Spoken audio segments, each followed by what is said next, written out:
There we go. But yeah, I didn't hear the alert. You didn't? I certainly did. Sometimes it's weird because, like, I've had this problem before and I honestly don't know how to address it and fix it.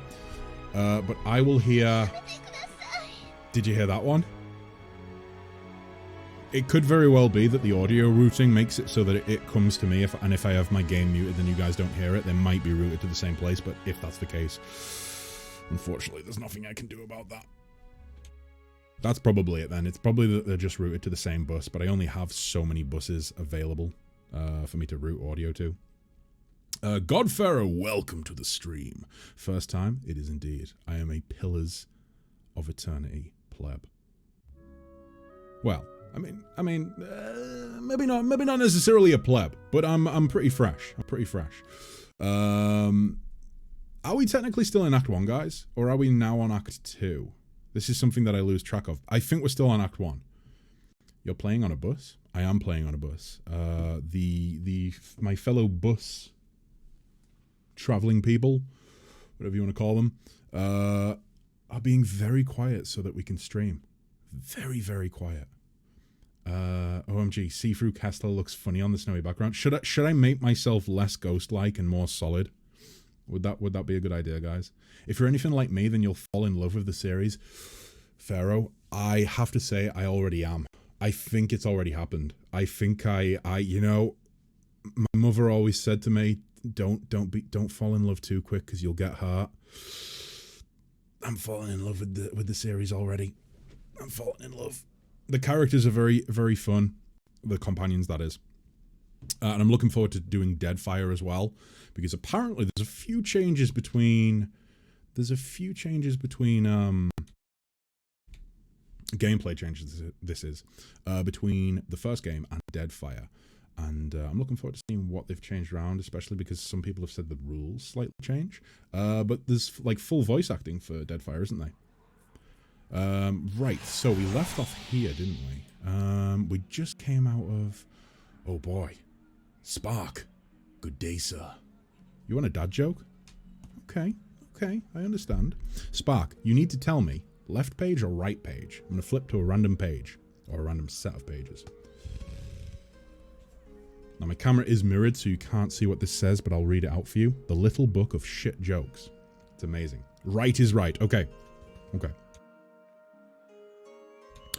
Spark, you got lucky. Right page has 2 jokes on it. 2 for the price of 1. It's only fair, right? The dictionary I bought today is just a book of blank pages. I have no words to describe how upset I am. I have no words to describe. You get it? Because it's a dictionary with blank pages.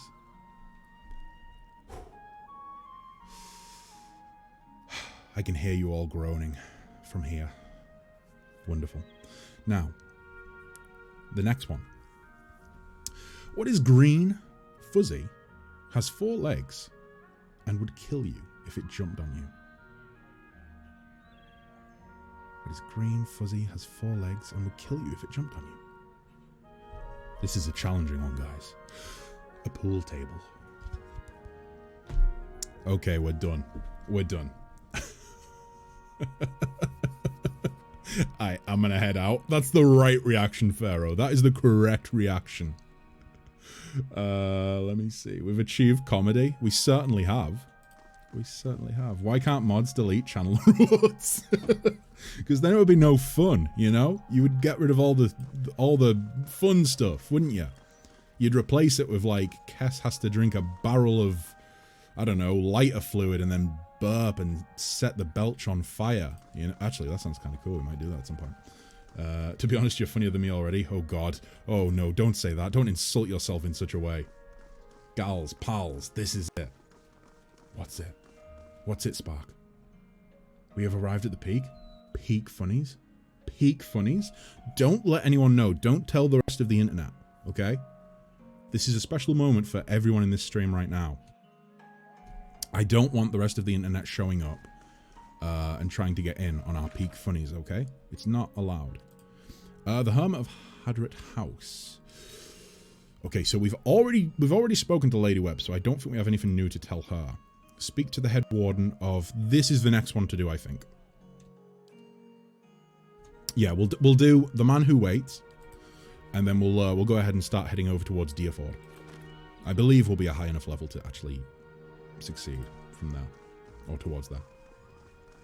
This is the pinnacle, the culmination of comedy. There is nothing left to laugh at. God, wouldn't that be such a fucking sad world to live in? Nothing left to laugh at. God.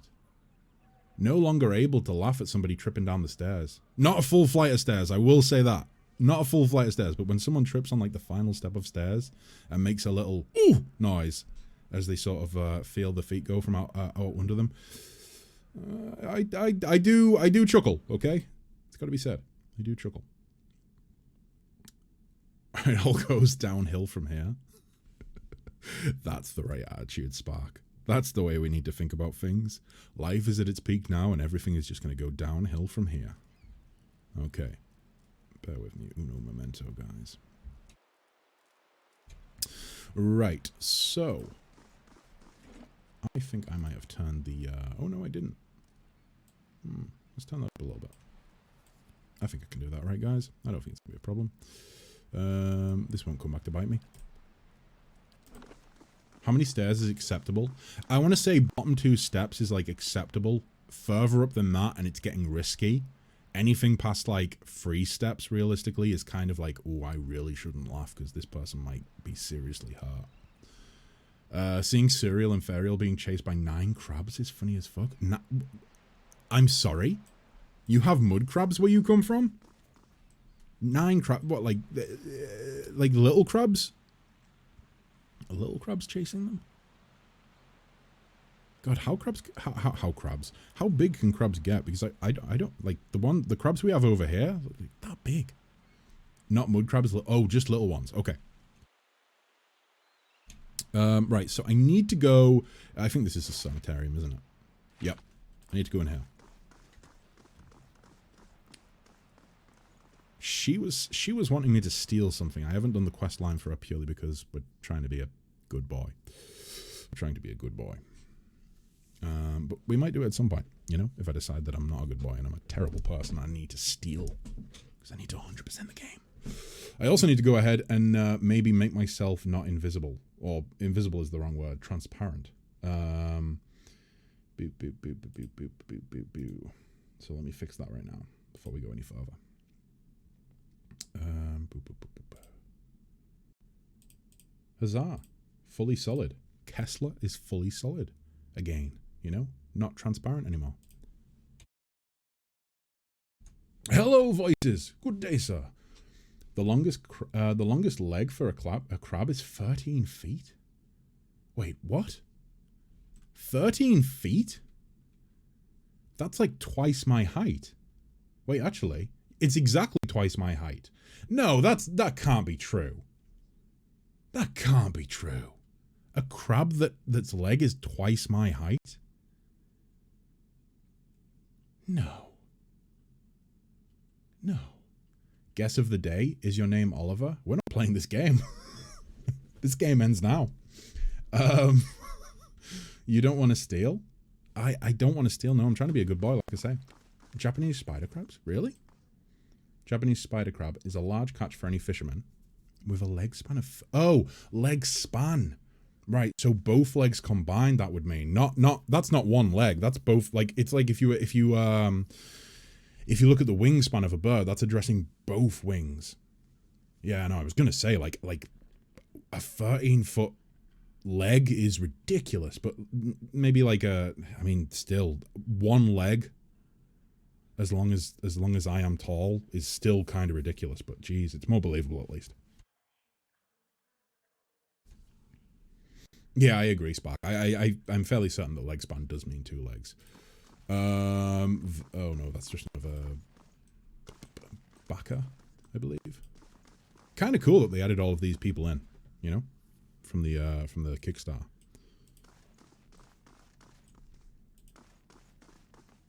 I did think we would find him in an office, but maybe not.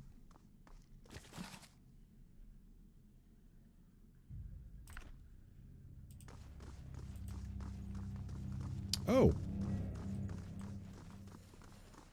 Oh. He's a statue? Wasn't expecting that. A well-maintained statue of a middle-aged man presides over the room, looking down unblinking, over the bustle of harried academics pestered by the hopeful desperate. That was a very poetic little sentence there. A strong warmth emanates from it that you would sense from across the room. There was a human soul stored beneath the stonework. You feel its attention turned towards you. Oh, no voice. Okay. It has been some time since a watcher graced these halls. His voice echoes deeply. Oh, it echoes? I am envious of your natural insights, traveller. I can only imagine how it might have helped my work in life. Now, what is it that has brought you to my sanitarium? Oh boy. You may have a member of the Leyden Key in your midst. He groans and... Yuck. Of course it was Nicaea. Wait, what's this? What's being said? Why am I struggling with chat today? Let me tab out for a hot sec.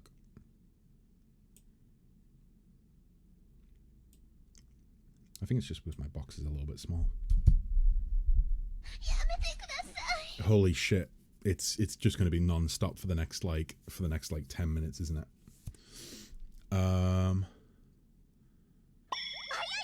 I've actually eaten a spider crab. Wait. So other websites are saying 4 meter leg stretch. 4 meters, that's around 6 feet, right? I believe. The good part is that those water spiders are only found in water, and deep water are that. Yeah, and you'll never catch me going in deep water. So when I see he's actually eating spider crab, they taste pretty good. They're genuinely a video game enemy. Ethelmore was waiting for his wife to get ready. Oh my god. Nicaea says, well, anyway, I need to call it a night because I need to bake hardtacks. See ya and have a nice stream, everyone. Well, Nicaea, enjoy the baking, have a good time, and I'll see you soon. Goodbye for now. Goodbye, and keep on keeping on. Yamati Kuda, stop. IAR is a pog sound redeem. Yeah, realistically, there's a reason that the IAR is so expensive. It's so expensive because it's. You need to check the picture. What picture? Good God, I'm already getting distracted. Captain Distracto back at it. That is fucking nightmare fuel. No, leave and don't come back. Jesus Christ, that is horrible. Whew. Save my game. I will save after. Can I save right now? I will save after the dialogue. Posture check. Oh, but I'm sitting comfortably, and if I sit up straight, then my head will be off camera spark. Ugh. And hydrate. Don't mind if I do. I want to eat a spider crab. I'd like to eat it just so that I could say, like, just so that I can say, you know what, I ate a monster. But I don't know. I feel like they might. It might be the sort of meal that comes back to bite you, literally. So, I could have done without hearing that today. Oh, I'm sorry. Many have their intrusions been into our affairs. Of course, one can seldom be certain whether they've meddled or whether calamity has struck on its own, but a few of their less skilled infiltrators have been exposed from time to time. They are a perpetual nuisance. Once again, I am reminded of how envious I am of your gifts. I suspect they would have been of some use in verifying one's identity. You are at odds with the Leyden Key as well, I take it. They have something I need? They're up to something and I'm trying to determine what. They are always up to something. Of that you may rest assured. If their plots have come to involve you, you have my sympathies. Do you have some idea of who this person might be? I suspect it's a patient. Very well. In that case, I would recommend you... Wait. I have a suspicion, but never mind. I'll address my suspicion after I finish talking to the head warden. I would recommend you speak first with our resident animancers. They have frequent interactions with both patients and colleagues. You'll find them up here or in their offices downstairs. You'll report anything suspicious to me immediately. This is my only request. Okay, I'm going to say farewell for now. I'm going to save the game quickly. And I just want to check the journal entry. The man who waits. So, the Laden Key acolyte showed me a vision of an agent in a place of misery and madness. I need to find this agent and discover his or her plan to see if it holds any clues to finding the man I'm searching for. I might be remembering wrong, but I think in the vision it specifically said that this is a prisoner, a willing prisoner. What are the chances that this is our willing prisoner? He's been imprisoned in stone. And he did this to himself willingly. Could he be the Laden Key? Could he be the guy? Possibly, maybe. Spark is excited today. Roll a dice and see. Spark, you're a mod. You can time out whoever you want. You're a mod. I mean, I don't mean whoever you want, but like since you've redeemed, time somebody else out, you get to choose. That's on you. Feeling rich. I conquered my fear by eating it. I'm sticking to my wife's story. I don't know, I feel like this could be the willing prisoner, but like how do we... I'm curious how you come to be in your present state. In the statue, you mean? Well, he laughs. Ha ha ha, I was old, and it seemed wrong to me. A lifetime spent in pursuit of discovery, only to lose it all in death. Somewhere, someday, I would wake up in a new body, none the wiser, and pursue a different course entirely. All that experience wasted. Sounds like something that a Laden Key agent would say.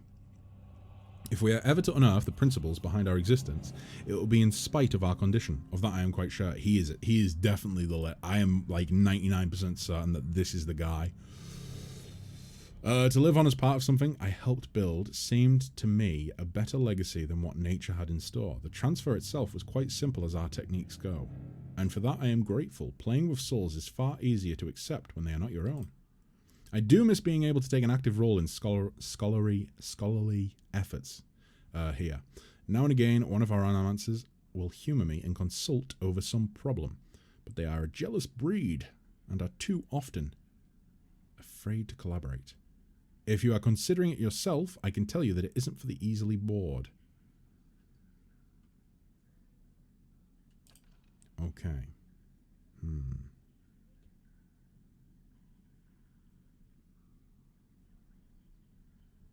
I can't time out the broadcaster, nor can I time out a moderator. Yeah, that's a quick way to get unmodded. Fucking timing out the broadcaster.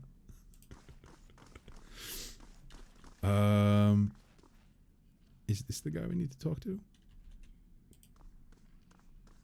Possibly. Good day to you. A bald man with a crooked nose gestures in demonstration of the still body of a patient before a small gathering of interested onlookers. Feeling your gaze, he pauses his discussion. Have you come to sit in? Has anything unusual or suspicious been happening around here? He shakes his head. Definitely not up here. We can't be scaring off visitors and potential clients, you know. His voice becomes quiet. Downstairs is where the more esoteric research is done. I'd check with the animancers there. Right, okay. I still think it's good old Ethelmoor. Or Moa. Moa? Whatever. I still think it's him. I'm calling it right now. Timing out sound alerts. Really? Why are you attacking me for no reason, Yaz's? I was just trying to be helpful to Spark. Yeah, he had a real conundrum. He had a real conundrum.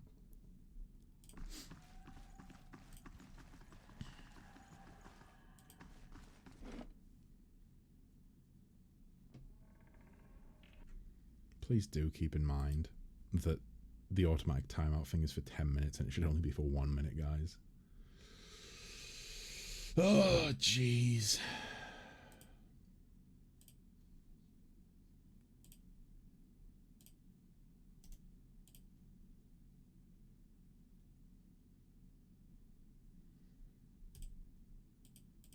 It's for 5 minutes? No, I set it to 1 minute.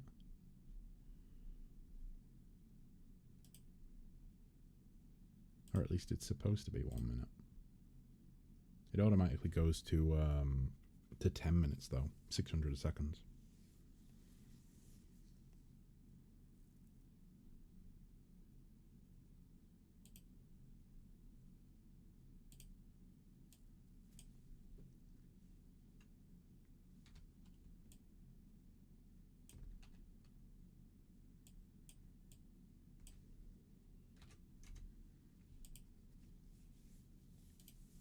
Wunderbar.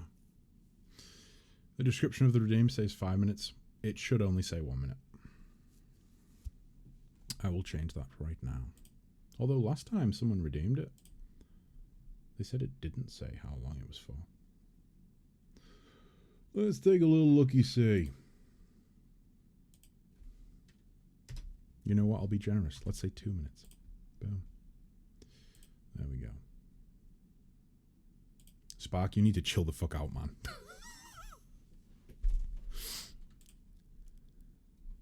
Oh, God, now I've lost chat.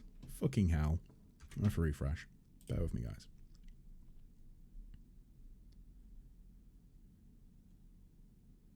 Free voices. Yeah, that's a good point, actually. It's time for him to be, like, timed back in, right?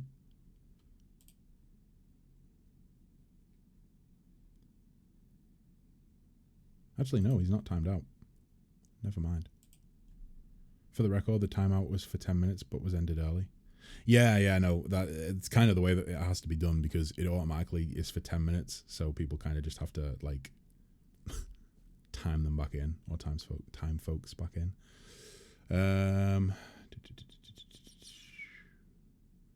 Let us be merciful. Yes, let's be merciful. Right, back to the game. Okay, so somebody down here will have some information for me, possibly.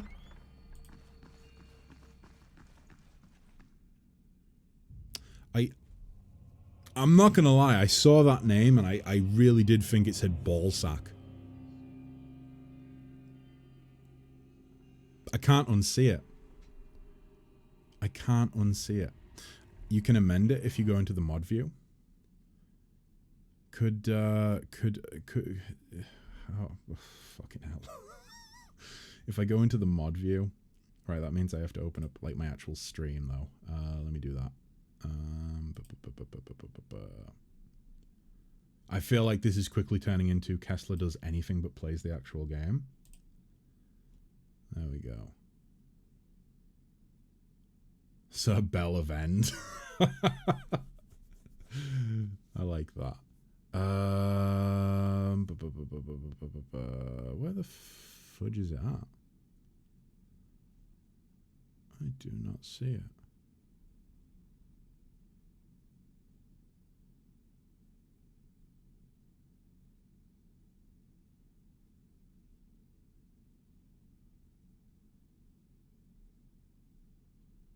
Never mind. Something to deal with at another time. Okay, let's talk to Sir Bellavend. Good day, stranger. Hello, Ikosi. Here I am, looking so hard for answers in my research that I do not see the Kif standing right in front of me. What can I do? Have you noticed anything unusual or suspicious here lately? It is rare for me to notice things that do not relate to my work, even when they are in front of me. Siente amico, but I am not the best choice to help you with that. Okay, what do you do here? According to my research grant, I study awakenings. Subliminating pre-awakened souls has been one of Animancy's greatest successes. And I am working on a method to replicate the process on awakened souls. She knows her lip. But the truth is that I find few suitable subjects here. Weird One's legacy has left plenty of awakened souls, but most are too broken for study. She sighs. I fear I will return to reviewer with nothing to show for my efforts. Oh boy.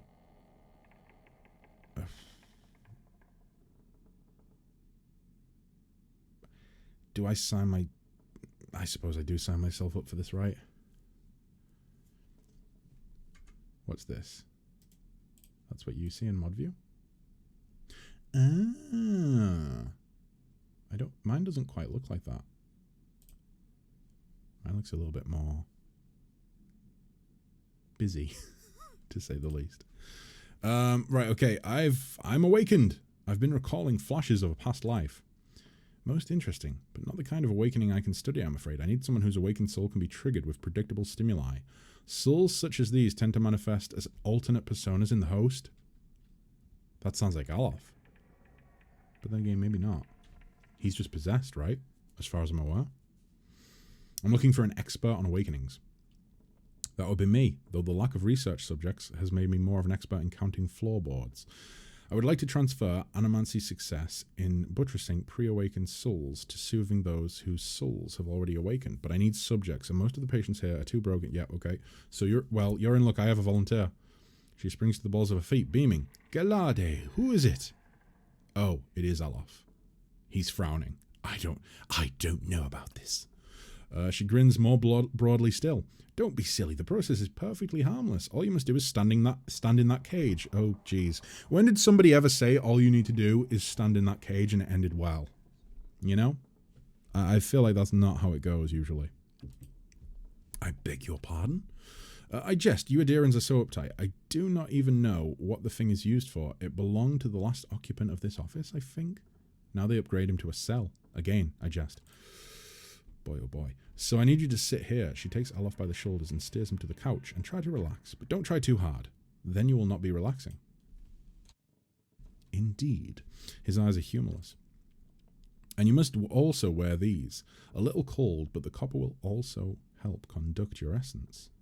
Okay, so they fasten copper bands to Alof's forehead and wrists. Ooh, they're pretty tight. Ding dang dam.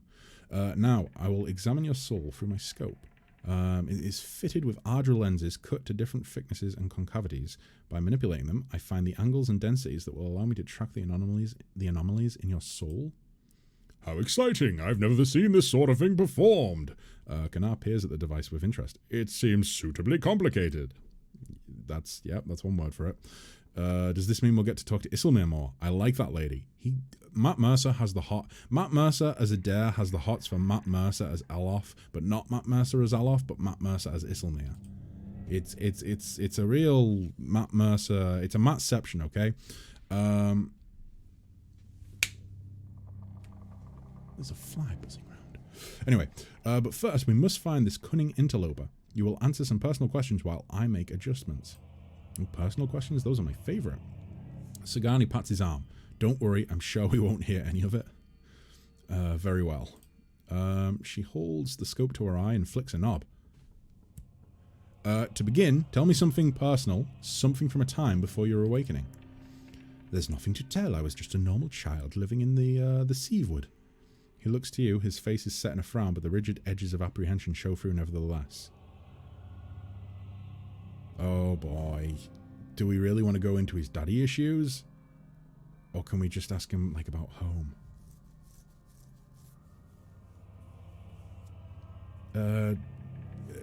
Talk about your parents. As you speak to Alof, you feel your voice like a bell in your chest. It tolls softly, luring him into the mists of his own memory. Ballsack doesn't seem to notice anything, but you feel as if your words are smoothing his essence, untangling its many threads. He closes his eyes. Mother is away most of the time, with the Fanes family, but I always know when she's coming home. Father's bottles accumulate like storm clouds on the horizon. His fits of temper become swifter and more violent. It still shames him, knowing that her hymning to another man supports us better than his labours as a steward. This is good. I'm starting to see something. Continue. Tell us about the time you awakened. She bites her tongue as she twists one of the dials. I'm in my 5th year of training. Mother is home. I can let my guard down a little bit because when she's around, he's usually only angry with her. But he has heard that I have had trouble casting missiles, that my flame shields are unstable. He is furious that I have failed, and Mother's presence reminds him that he has failed too. The first blow takes me by surprise. One moment I'm sweeping the kitchen, the next I'm sprawled on the ground, stupidly looking at flecks of my blood on the tile, his boots glistening with fresh polish. foot across the floor. He kicks me in the stomach, and I curl up to shield my vitals. I thought that said genitals. Of course I thought it said genitals. You're going to shield your genitals if someone's kicking you. But it's pointless. Protecting one thing only leaves something else exposed. Still huddled on the ground, I retreat as fast as I can. I retreat until the vision of the kitchen and my own trembling knees is nothing but a pinprick against a field of black.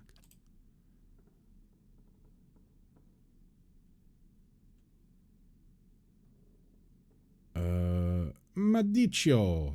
Ballsack furiously cranks at the knobs. Don't clip that. Along her scope. He's hypnotized himself with his old memory. You've got to bring him out of it quickly. I almost have it. We're going to squeeze his hand. You're safe. Everything's fine, Alof. Alof's eyes snap open, but the expression you see in them isn't his. Oh, God. It's Isilmir. He's near safe when I hop upon him. Ballsack sucks a deep breath through her teeth. That's it. I'm seeing a shift in his essence. Something spreading and congealing. She glances at you over her scope. Keep talking. He seems to respond to you. What brought you here? Oh, fucking hell, do I really have to do a Scottish accent? Cracking bones and voices high in ire. That warm molasses feeling that creeps down your gut when crisis is nigh. Belfetto, we have flares of a totally distinct essence. She jots shorthand notes onto the pages next to her and turns one clicking knob of a scope. Now try to get the two of them talking. Oh boy. Isilmir, tell Alof why you've awakened. Fie, he's the one needed me, hiding in his own bomb bag like a turtle in its shell. Alof's face twists in fury. I never turned it over to you. Good, yes, very good. I can now see two separate patterns of essence. Where he ebbs, the other flows. It's as if the awakened soul fills the spaces that he leaves empty. Go on! Alof, what's this about ceding space to Isilmir? He grits his teeth painfully. I've given her nothing, but she usurps me in my own body. Aye, and I lend him a pair too. You should ask what he did with that old man of his. How the last time he laid a hand upon us, I break it in 3 pieces. That wasn't your decision. It's never been your decision. Now I was awakening, but now I'm stuck with you. And damned if you let your ninny and drag us both through the scupper. Funny how I actually understand these words that are being said, and I feel like probably some of you are like, what the fuck does ninnying mean? Oh, God. Very good. I think I've finally got something we can work with. I've tracked Isilmir's essence through the exchange. She had a particularly high density index. High density index? During the most heated portions of the argument. What, so she's most reactive during big arguments? She likes arguing? And her essence seemed to localize most clearly in the lower portion of the subject's left rib cage. That's right around the spleen, which of course means that she's triggered by black bile. No doubt the subject's characteristic melancholy is to blame. Alof just drops dead. No! Alof! My boy! Alof blinks back at you, and in the midst of his perturbation, you're not quite sure who's looking out of his eyes. That's utter I don't know what voice to do. That's utter horse shit. Sagani's eyes are wide a moment. Wide and innocent. God. There's a D missing off there. That's what threw me there. It does seem as though she's got one thing right. She glares at him. Yes, never mind my years of training. I suppose you have a better explanation.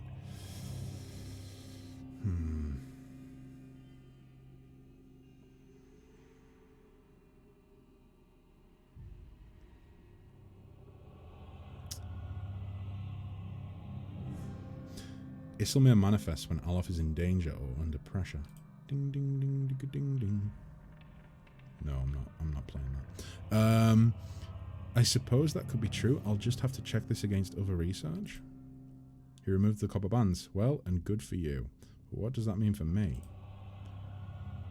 Ballsack frowns at her notes, tapping her cheek with a quill and making a grand show of concentration. However, you catch her stealing a glance at you over the pages. Isilmir tries to take control from you when she thinks you can't face a problem on your own. You can't let her make those decisions for you. She did you a favour by dealing with your father, didn't she? I think she's trying to help you stand up for yourself. You may not like her methods, but you should hear her out. It seems that Esselmere steps in when she determines that you're in danger. It's not clear yet whether this is a help or a hindrance. I think that one, really. From my position, I'd say it's pretty clearly a hindrance. I've got a lot to process. Regardless, thank you for your help, Kessler. He does not look at Ballsack. She sets her notes on the desk and returns to a scope. Well, I hope this has been as useful to you as it has been for me. I finally have material worth publishing. You'll be the toast of reviewer. Fentra Alaf. His grimace melts into a crooked smile. Oh, God. Advancing the right-wise principles of animancy. Just what you've always wanted. Yes, I'm not doing the accent anymore. Please, I don't want my personal information published like this, especially not after her nonsense. Wait.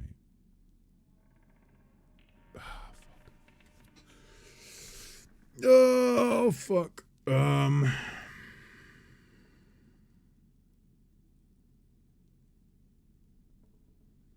Oh, he's gonna steal our notes.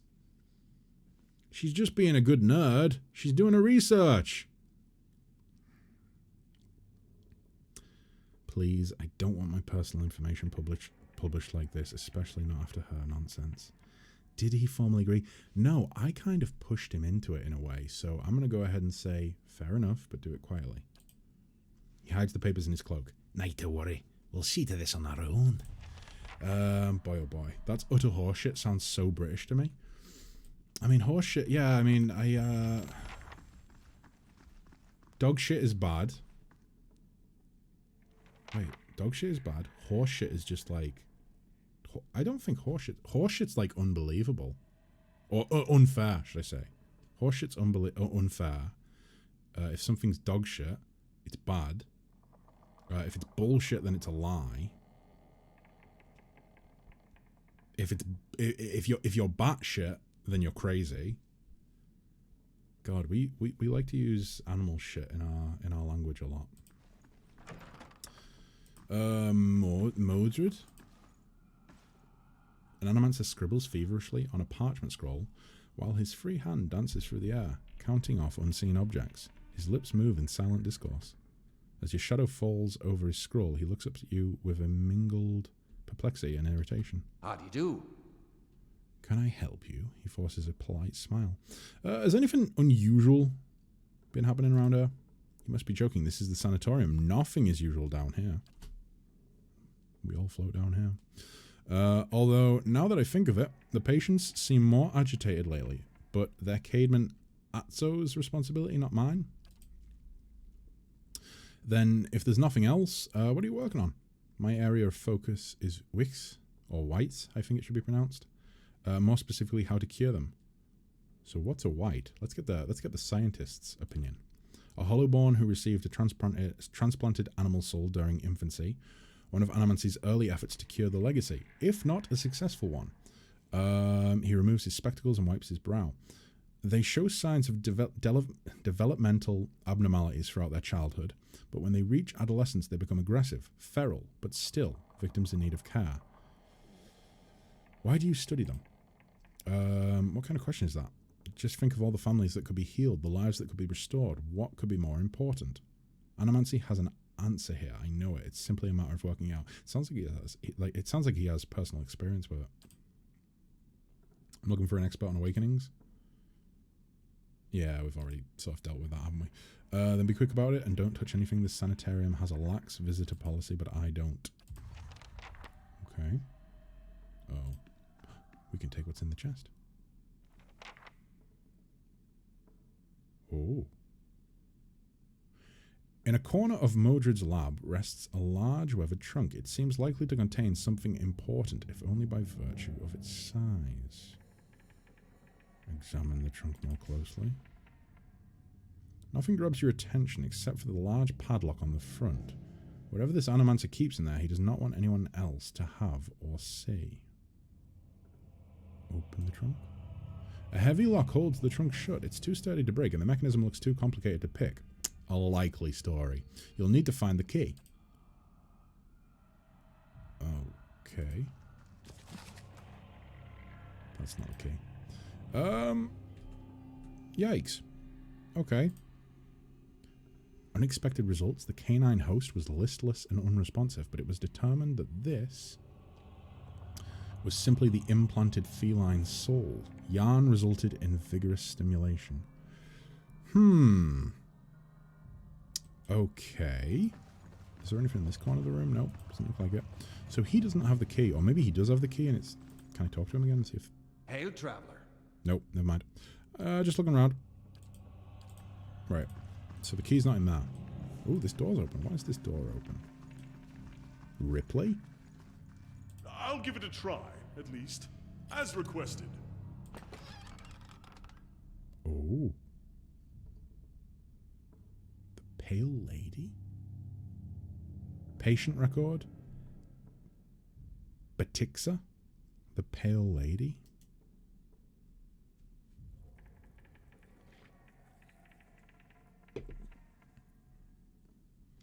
Subject is female, mid-40s, awakened to a past life as a serial murderer. Wow. Which now frequently emerges as the soul's dominant personality. Subject vacillates between violence and severe depression resulting from guilt of past deeds. Weak candidate for present research. Subject is a male. This is Graham. Approximately early 30s. Powers of speech absent, presumably as a result of the over-fragmentation of his soul. As such, he is the ideal subject for present research. However, experimentation has caused severe pain and induced panic, and I have had to enlist the aid of the guards in transporting him for more recent procedures. What is going on with this?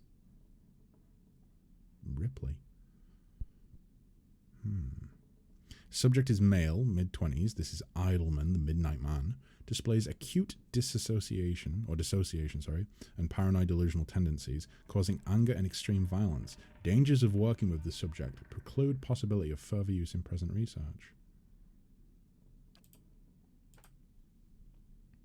Oh, I thought the Hollowborn curse is the legacy. It's actually a failed cure for the legacy. What is the legacy then? No, I don't think the curse is a cure for the legacy. Like Waidwin's legacy, it is the Hollowborn curse, right? That was my understanding of it. Like Waidwin's legacy is the fact that people now can't wait.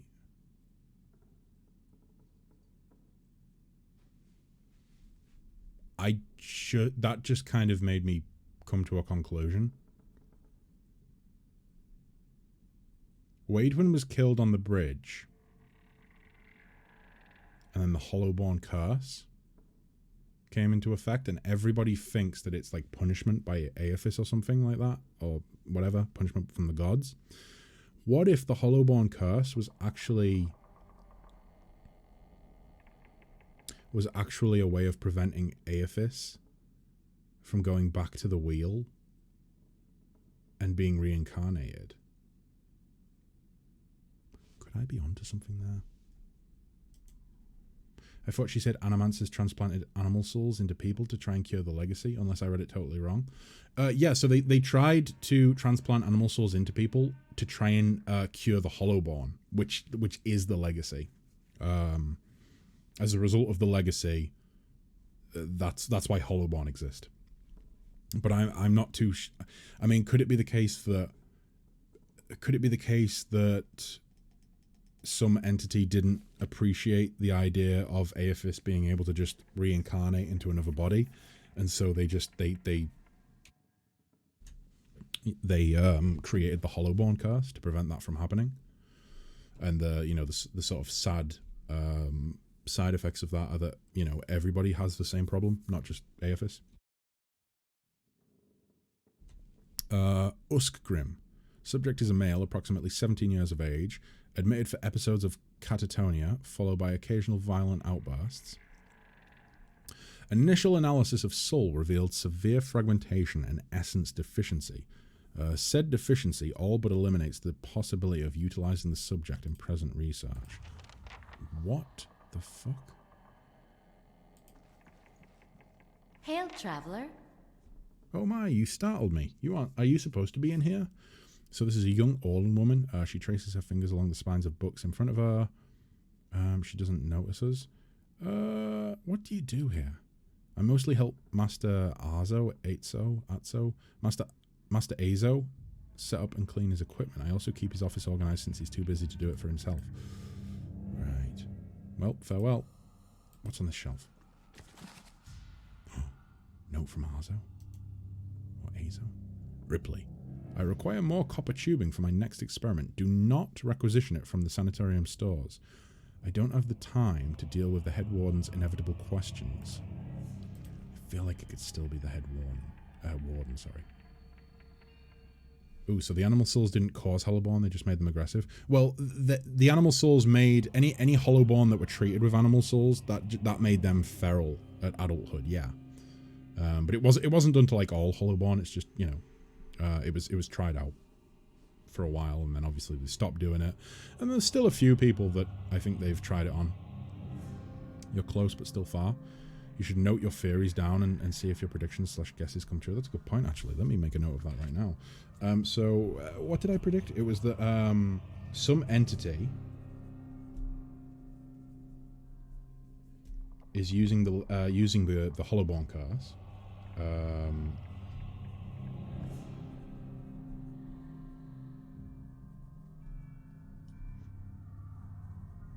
To prevent Aephis from being reincarnated. I think. That's my guess for the time being.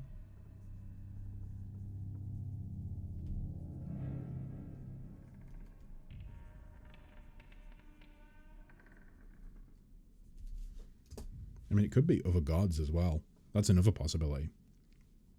Every time you say head warden, I'm hearing head mod. Yeah, we need to go and talk to Selby and see if she can tell us what's going on here. Okay, so one left. Might as well go into this one as well. Big cage. The edges of the cage are dented and scored with claw marks. Okay, what about through here? Never mind, we're not going through there. That's obviously where the experiments are going on. Or maybe that's the actual sanitarium itself. That's probably more likely, I would say.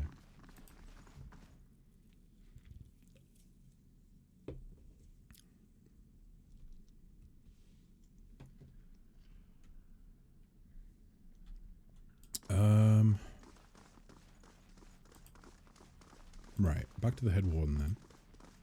Hello. I found records that Azo may be running some questionable experiments. Experiments? Caedmon Azo is in charge of patient welfare now. He's not authorized to run any more experiments. I am disappointed in Caedmon. I'd hoped that he would be the one to guide your inquiry. He'll be in his office or in the patient wards. I'm granting you immediate access so you can find him. No doubt you will wish to speak with him further on this matter. And I, for one, am curious as to what he might have to say. Tread carefully in these wards. There are a few dangerous cases. I would ask also that you do your best not to agitate the patients. They have enough troubles as it is. Okay, farewell. Looks like we're going to go and get into a fight with oh boy, I bet he's going to weaponize them, isn't he? And set a load of ill people on us. That's the prediction. He's weaponizing awakened souls, and he's going to set them on us. Probably not. Okay. Investigate the patient ward. So we can go through here now. I'm assuming this is the patient ward. I maybe should have asked for directions. Oh, the head warden says you can go in. Be careful in that. Oh, you shut the door on me. Let me in. This doesn't seem like a very good layout. I feel like they should like have little rooms rather than like one big open space where they can potentially kick off. Frail. A curved spine twists this woman's posture forward, her greasy hair draped over her large eyes like vines. She smiles at you. You must be visiting someone. Then, noting your appearance, she adds, a friendly visit, I hope.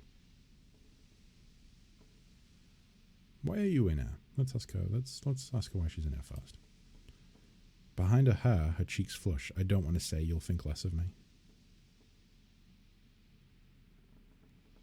Do we pay her a compliment? Why do I immediately feel bad for this woman? When you blush, it brings out the colours of your eyes. Her blush deepens, and she ducks her head forward to bury her face deeper beneath her hair. Yeah. Sometimes it's nice just to make people feel good, guys. These last few years haven't been kind to me. They haven't been kind to anyone, really. I try not to think of it as personal. I lost my husband and both boys in the Saints' War. My daughter, the legacy took her before she was ever mine. I made do. What else can you do? Oh, jeez. She's been through a lot. I moved into a tiny place in Andra's gift, got by mending clothes and on the kindness of strangers when I had to. But I was surviving and the gods were watching over me. I could live with that. Then one day this noble woman comes in, wants this fancy gown fixed. Gorgeous thing. This shade of blue I'd never seen before. Only I had. I looked at it and it reminded me of something. I had what they call an awakening. I remembered being a noble woman myself in another life. People doting over me. Men doting over me. Me. The best food, the most beautiful home, all the things you'd never dare to dream of, they were all mine. It was poison knowing that. All those things that I had that I'll never have in this life. It did something to me. My food started to taste rotten. The walls in my little room started to close in around me. I stopped being able to sleep in my own bed.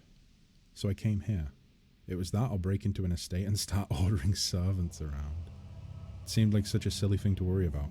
You don't have to tell me. But I can't get past it and I start to wonder, did the gods choose this life for me? And if so, what terrible thing must I have done to deserve it? I am not saying that because that just seems like a really bad message to send.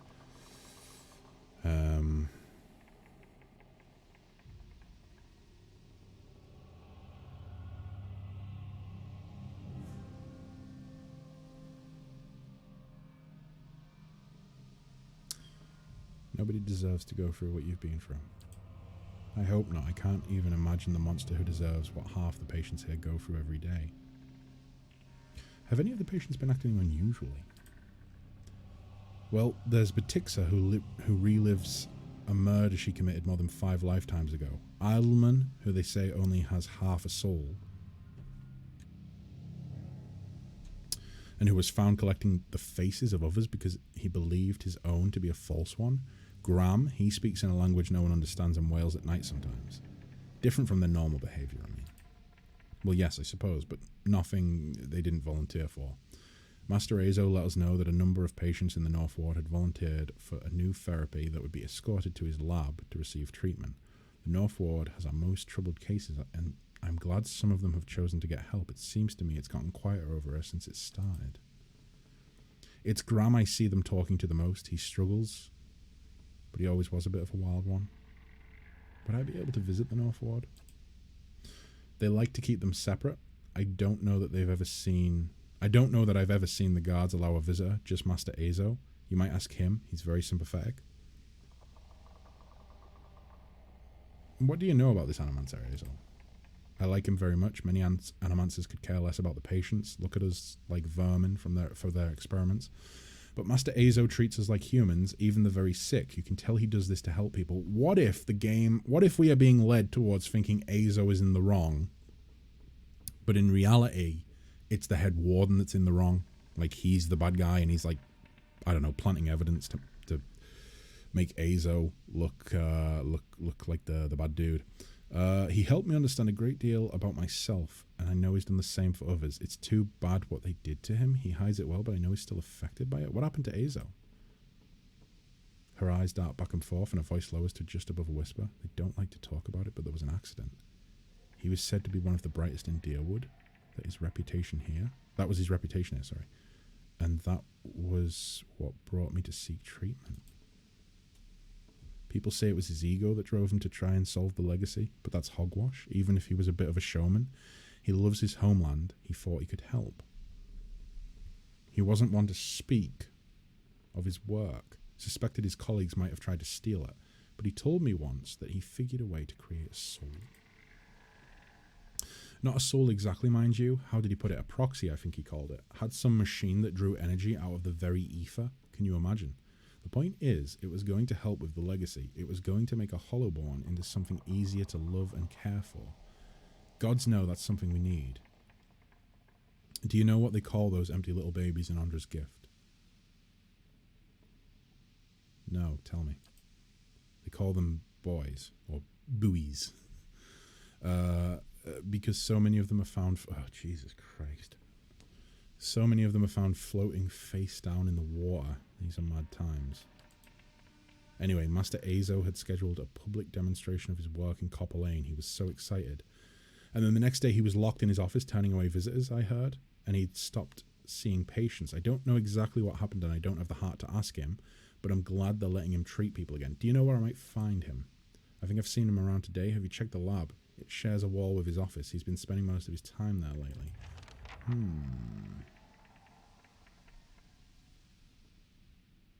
What if all of this is just a ploy to get you admitted to the North Wing? Do I need treatment? You're hearing voices too, and even seeing ghosts. That's a very good point. I might just be going crazy. I like to think we are all Kessler's voices. What, totally silent and just walls of text? That's what I hear in my head. I don't hear voices. I just see text. I just see a chat window.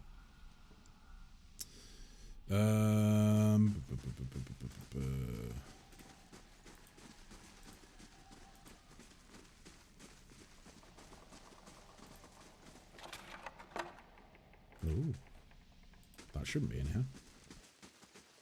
Flesh construct. What's this for? The construct turns its head towards you and watches wearily. Okay, another experiment maybe. Another flesh construct. I feel like these boys are going to turn on us. Lockpicks. God. So is this is the North Ward like in a totally different area, or? Boy, this is messy. It's a very messy little office. I'm hoping this isn't the guy's office. Wait, can I take these? Was this stealing? No, it's not. It's not. Ah, silver. Lovely. Okay, that's impossible.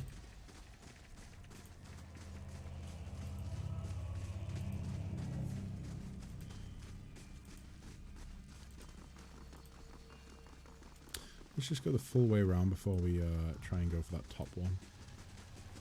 Ooh. Okay, that's a patient.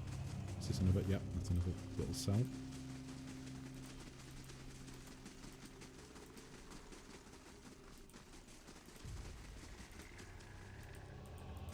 I'm just worried I'm going to miss something if I don't look everywhere.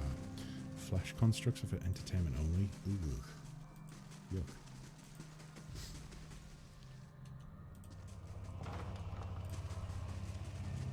I'll give it a try, at least. As requested. Oh. Okay. Nice. I'll give it a try, at least. As requested. Ding dang damn. What we want. Okay, so we found Azo. A round-faced balding man turns to face you. His upper lip is pulled upwards slightly by his pointed nose, exposing his upper teeth when he scowls. What is the meaning of this? This does not seem like a nice man. She painted a very nice man. Are you stealing from mentally ill patients? I don't think so. I think I'm taken from like the establishment. I certainly don't think that. I don't think they would have any belongings, right? I think that their belongings would be like kept somewhere safe, and not like in the actual sanitarium.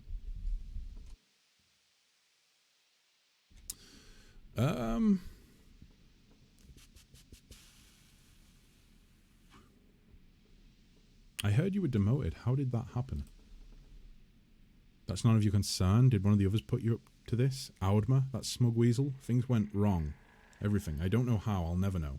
He spits on the floor as if to remove a bitter taste from his mouth. Oh boy, I feel like we just asked something that we shouldn't have. Ethelmore told me you're not supposed to be doing experiments anymore. Yes, well, Ethelmore hasn't done much good for anybody since he had his soul moved into an inanimate object. So I fail to see why I should let that sway me. If Animancer's all allowed the this just really adds to my theory of Ethelmore being the bad boy. If Animancer's all allowed, all followed the commands of their leaders, where would we be? We'd all be as backward and willfully ignorant as Raid Ceres. We would know nothing about life or death or even ourselves. We would be lost in the dark with no clue as to why. Our leaders guide us, and without them we risk losing our way. If this man would strike off on his own, then let him fend for himself without the benefit of the sanitarium.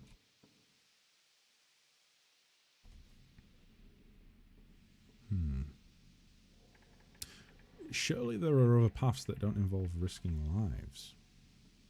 Indeed. Many lives have been spent in such pursuits, writing treatises and poems. But tell me this, how does one verify the truth of a poem? If some philosopher stumbled across the meaning of our existence, how would we know it from a false one? These are wasted lives. In animancy there is progress. We are measurably closer to complete understanding because of our work. And that will be true until our work is complete. I don't understand how she, Freyal, thought that this guy was nice. Who will solve Widewen's legacy? Some church? Some warrior? It will be an animancer, or it will be no one at all. Have you tried your experiments on any other subjects? I have, yes. No point in lying about it, now that Ethelmore's involved. I asked for volunteers from our patients, and a few brave souls came forward. I was very close at one time to a breakthrough. They understood that. They understood their sacrifices would mean something.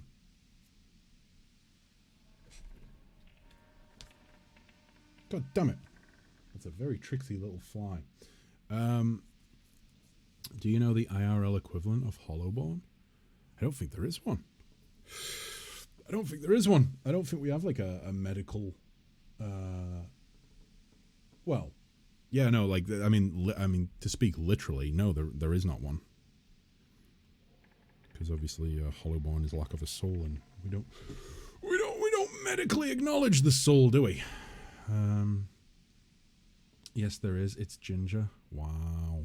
Wow. I actually don't know where that originated. The whole thing of like Gingers not having any soul. I don't know where it came from. Maybe it's some sort of reference to, I don't know, like maybe Christians used to say it. Like, because redheads normally come from, I suppose, like, Nordic people. Holy fucking shit, that scared me. Effect, welcome, and welcome to the Raiders. Good day. I hope you're having a wonderful time of it, whether it be evening, morning, afternoon, that early patch of morning, just before the sun comes up. Whatever it is, hope you had a good one. Hope it was a good stream. Are you still playing? Are you still playing Pathfinder Effect? Still playing through that? I was very close at one time to a breakthrough. They understood that. Right. Let's just. We'll talk to him in a second. First of all, I want to give a big old thank you to Effect for raiding. I really appreciate it. Thanks so much. Thank you. Let's see if we could one of the super duper helpful mods in chat give us a little shout out for an Effect. Wunderbar. There we go. And if you haven't done so already, guys, go ahead and give Effect a little follow. Oh my god, I'm being trolled whilst I try to give a little shout out to Effect. Effect, do you have? Let me head over to your channel right now. Do you have like a YouTube or anything as well? Let's take a look. Let's see. You need to go dine. Ooh, I hope it's something tasty. I hope it is something delicious. Entertain people for me? Yes, sir. Yes, of course. I will try my best. No promises, though. I can't promise that I am entertaining, but I will do my best. There we go. There's the VOD dump, guys. Why don't you go ahead and head over to the YouTubes and give a little subscription to Effect. You will find their channel right here. Boop. There we go. Either way, thank you very much, Effect. And I hope you enjoy. Whatever you're dining on this evening. I hope it's wonderful and delicious and covered in gravy. Oh god, my love for gravy knows no bounds. Right. So where were we? Cade Manezo, what's going on? What is it now? Right. So I would like to access the North Ward, please. Out of the question. Those patients are in isolation for a reason. I mean, I could just do that. I've seen your records. I know what you're doing with them. Oh. Who did the OO? It was anonymous. I feel like it was you, Voices. It was you, wasn't it? I'm like fairly certain. But maybe your forehead seems damp all of a sudden. Perhaps I should discuss your insubordination. I don't want to be threatening like that. Let's just be upfront. Listen, I've seen your records. I know what you're doing with them. Those are private. You have no right. Yeah, well, you shouldn't have left them in a drawer that I could easily access and then read through, okay? He balls up his fist and digs his teeth into his index finger. A growl simmering beneath his breath and a deep scowl compressing his face. Fine. Speak to them for all the good it'll do you. I'm sure the discussions will be fascinating. He pulls a heavy key from one of his pockets and nearly slams it down on the floor before handing it to you. Okay, farewell. Right, so we haven't made a friend there exactly, have we? Anime sound alerts are encouraged on this channel. Anime sound alerts kill me, and I think that's why they're encouraged. It never matters. I'm always the one getting blamed and punished and timed out. Yeah, but like, if you didn't want to be punished and you didn't want to get the blame, you wouldn't trigger them. I think you enjoy inflicting a small dose of Animu suffering on me. Oh my god, was that another one? Jesus Christ. I think like you're like our Voices. You're like our resident Patsy. You know, the one that always gets the blame. Is this the North Ward? No, the North Ward must be the one at on this side, right? But I thought it was the Northwest Ward. Would it not be that way? Apparently not. Never mind. Right. So I'm assuming that the patients in here are quite far gone and possibly not really worth talking to, but let's give it a go anyways. Let's see if we can get any information out of them. Is this my... Wait, what? Is this my face, did he say? I missed that. Is this my face? Tell me! This is not my face. Oh, so this is... what's his name? Idleman. That's it. Okay, so this one must be unoccupied. Graham. This man has the look in his eyes of a hunted animal, and at your approach, he staggers backwards to the far corner of his cell, halfway appearing as though he would climb the walls if it would get him further away from you. He cries out a bizarre primal utterance like nothing you have heard. You can't hide from me, lead and key spy. I want to ask you... I need to ask you some questions. Graham looks at you blankly. It is unclear whether he understands you or not, but his panic has momentarily subsided. He opens his mouth to speak, but the words that come out are half-formed, as though his tongue were cut out. They are impossible for you to discern, if indeed they are words at all. It does not matter that I behaved and did not make any dirty jokes. No, that you're getting really far on the timer. Really far on the timer. This reminds me of Spellhold in Baldur's Gate 2. I do not remember. Again, I played it Baldur's Gate 2 so long ago. Which one's Spellhold? Now I need to Google it. Spellhold, Baldur's Gate 2. Let's see.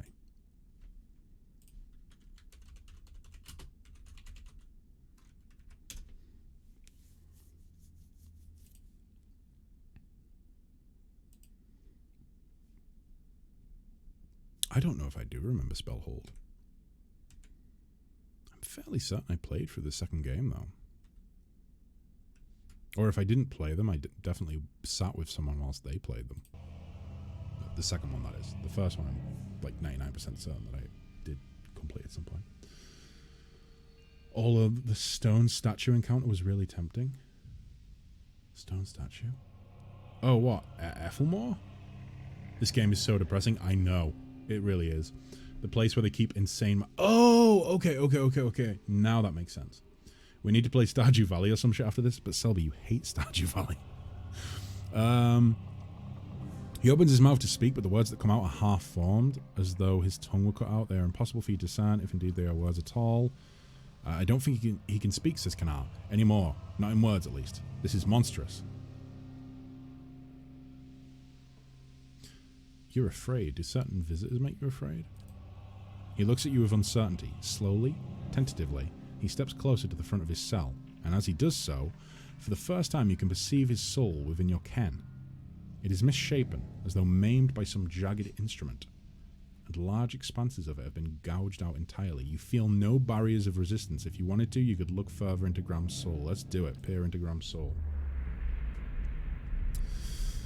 You project out towards the maimed soul in front of you, merging with it. Its confusion and fear becoming yours as it whisks you into its depths.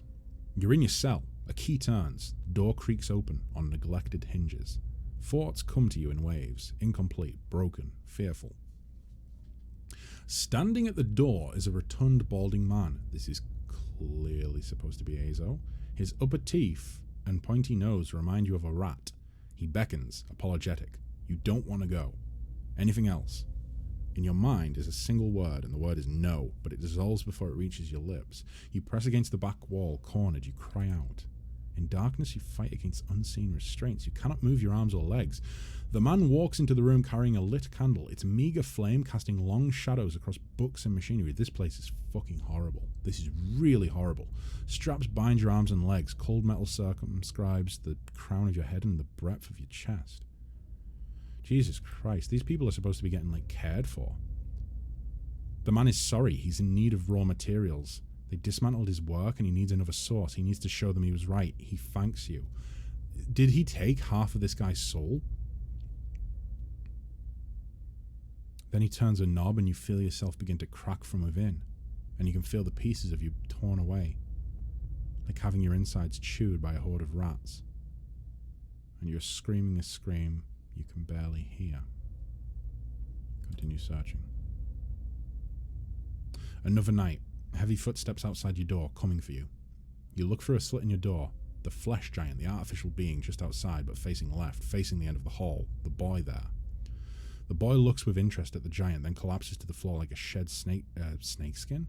The giant convulses for a moment, then rights itself, turns away and leaves. Wait.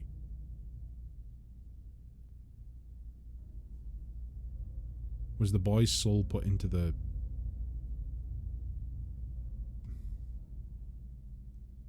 I have no idea. Okay, decouple from Graham's soul. He looks at you, still wide-eyed, but somehow more present. He nods at you, then walks back to the end of his cell. Hey, Frey! How you doing, man? You okay? Cooking dinner at the minute, so I'm not here all the time. Don't worry about it, Frey. What you having? Anything nice? I hope so. Oh, right. Reciteer is cheerful. Yeah, Reciteer is certainly cheerful. And, yeah, never mind. Reciteer marathon stream. Hacks, don't encourage her. Don't encourage her. OMG with this. Just kill everyone in the whole game. No. I call it chicken with potatoes. Hey, sounds delicious.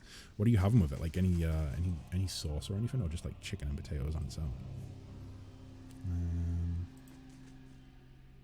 Okay, so Graham stares at the floor. Okay. Oh, there's doors on this side. Shit.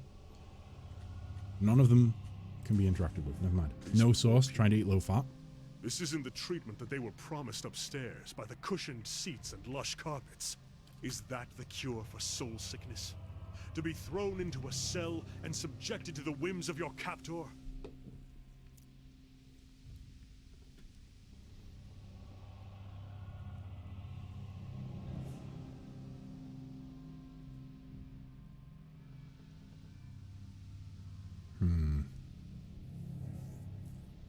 Definitely not that one. These animancers are as mad as their patients. These are lunatics and wastrels. At least here they serve some purpose. Maybe it is. How would you know?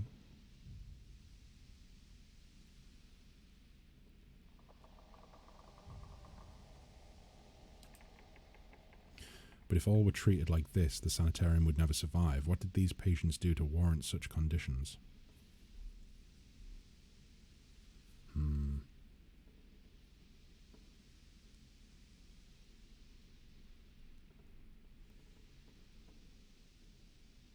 The animancers justify their sadism with false cures and charlatans' tricks. Any good they've done is a coincidence. I suppose if they had a real understanding of all they profess to, they would not do this. Let us be on our way. This place gnaws at my soul.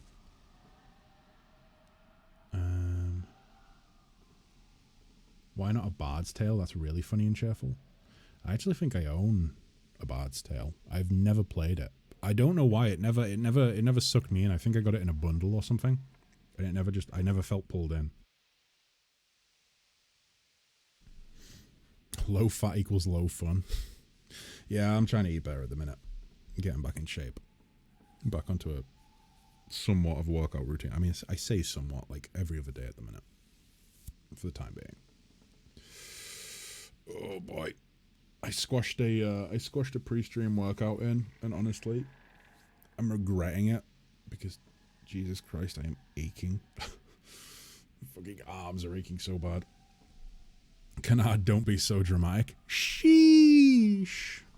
Remember when that was a thing, guys? Sheesh. Oh, I can talk to this door. Uskgrim. A willowy adolescent boy stands at the center of this cell, gawkish and stoop-shouldered. He stares straight ahead, the occasional blink his only movement.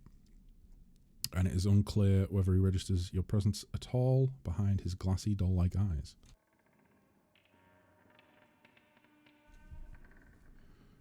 Pre-stream workout? You clenched your butt cheeks 5 times in a row? Or what is that? No, as in I did a workout pre-stream, like before the stream. Unless you're insinuating that I'm just stuck in this chair for eternity, as we all know to be fact. I am, of course, in this chair 24/7. I do not move. When the stream ends, I just power down.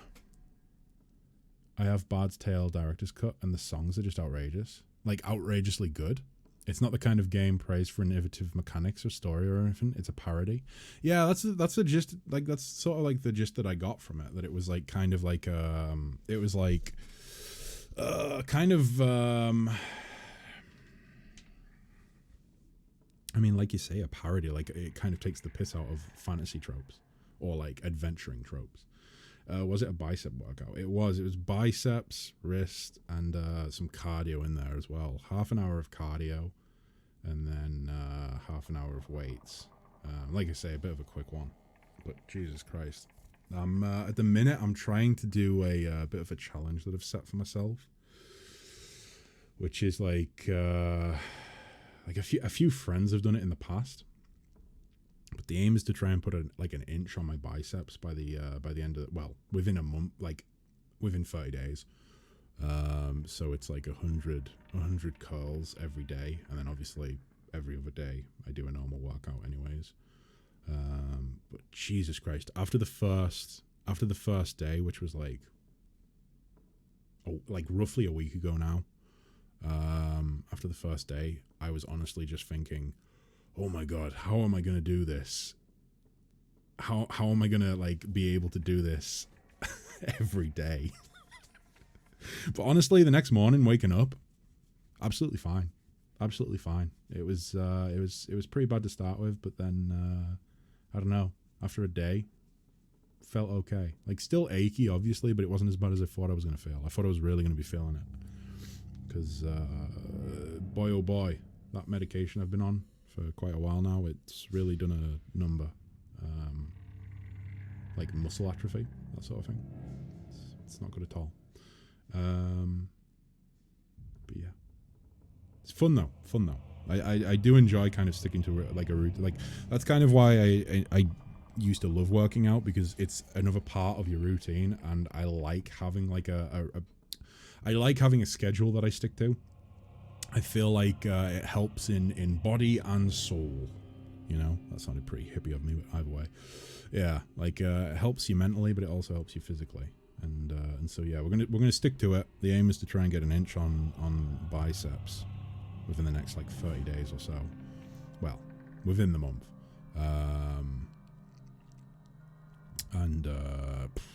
I'd like to drop like 2 stone. I'd like to drop like 2 stone ideally. I meant more like, what kind of exercises did you do? Show us. I'm not showing you what exercises I do. I don't even have my weights up there. My weights are downstairs. But like literally, I follow those cheesy workout videos that you can find on YouTube. I use those for cardio because I don't like going to gyms because I like to have my own music on. That's pretty much it. I have a very unique, not unique. Unique's the wrong word. I have a very specific sort of like music that I listen to when I work out. So I like to have that on. But then I also, at the same time, I really like to have somebody who's like into it, if you know what I mean. So like I kind of enjoy, as stupid as they are, I kind of enjoy those videos where like there's a guy and he's like, okay, and now we're gonna do part 2, man, and then he starts doing it and you're like, yeah, fucking it's good, it gets you motivated. So yeah, I do those for the cardio, and I normally try and find like 3 or 4 different ones that I can follow, and then I can alternate between them throughout the week or week or two, depends. And then as for weightlifting, there's nothing complicated to that. Just curls. I did try, what were they called? Let me Google it. Is it Romanian? No, it's not Romanian deadlift. Because I don't use the barbell all that often. Fuck, I can't think what it is I'm thinking of. It's, oh fuck.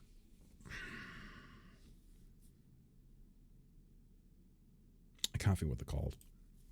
So never mind. Have you played, oh, Voices, I have played Overlord. I really liked Overlord 1 and 2 as well, actually.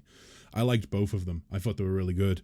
They brought out a newer game, didn't they? Was it called Overlord 3, or was it just called something entirely different? Either way, the newer one was apparently absolutely terrible. But yeah, Overlord 1 and 2, I really enjoyed. I thought it was a lot of fun. You got the Stairmaster 3000. Is that a thing? Is that actually a Stairmaster 3000? Because that sounds like something you would find on like late night television, like fuck, what do they call them? Like the channels that market products to you and try and sell shit to you. My workout is the journey to the fridge. Hey, if you've got like a big whole hunk, a big whole, like, I don't know, ham joint in each hand, there's a bit of weight to those, you know. Lift those from the fridge. That's a good workout. Was this the YouTube video you did? Oh boy, I don't know what to expect here. First, there was the shake weight, which utilized a piston-like motion to build and tone muscle. Then came free flexor, a flexing dumbbell. Oh Jesus, that's exactly.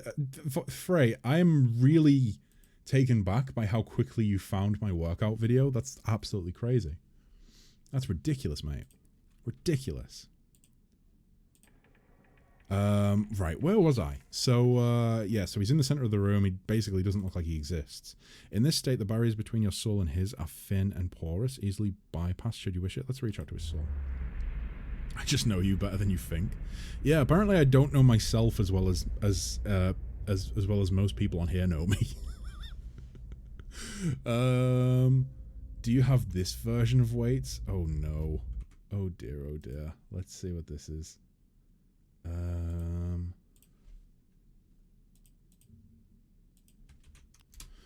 You know, guys, do you think that when I'm being sent stuff and I'm clicking on these links, would you guys like to see them on the screen? Like, should I be constantly switching back and forth between the just chatting screen so I can share stuff that's being shared with me?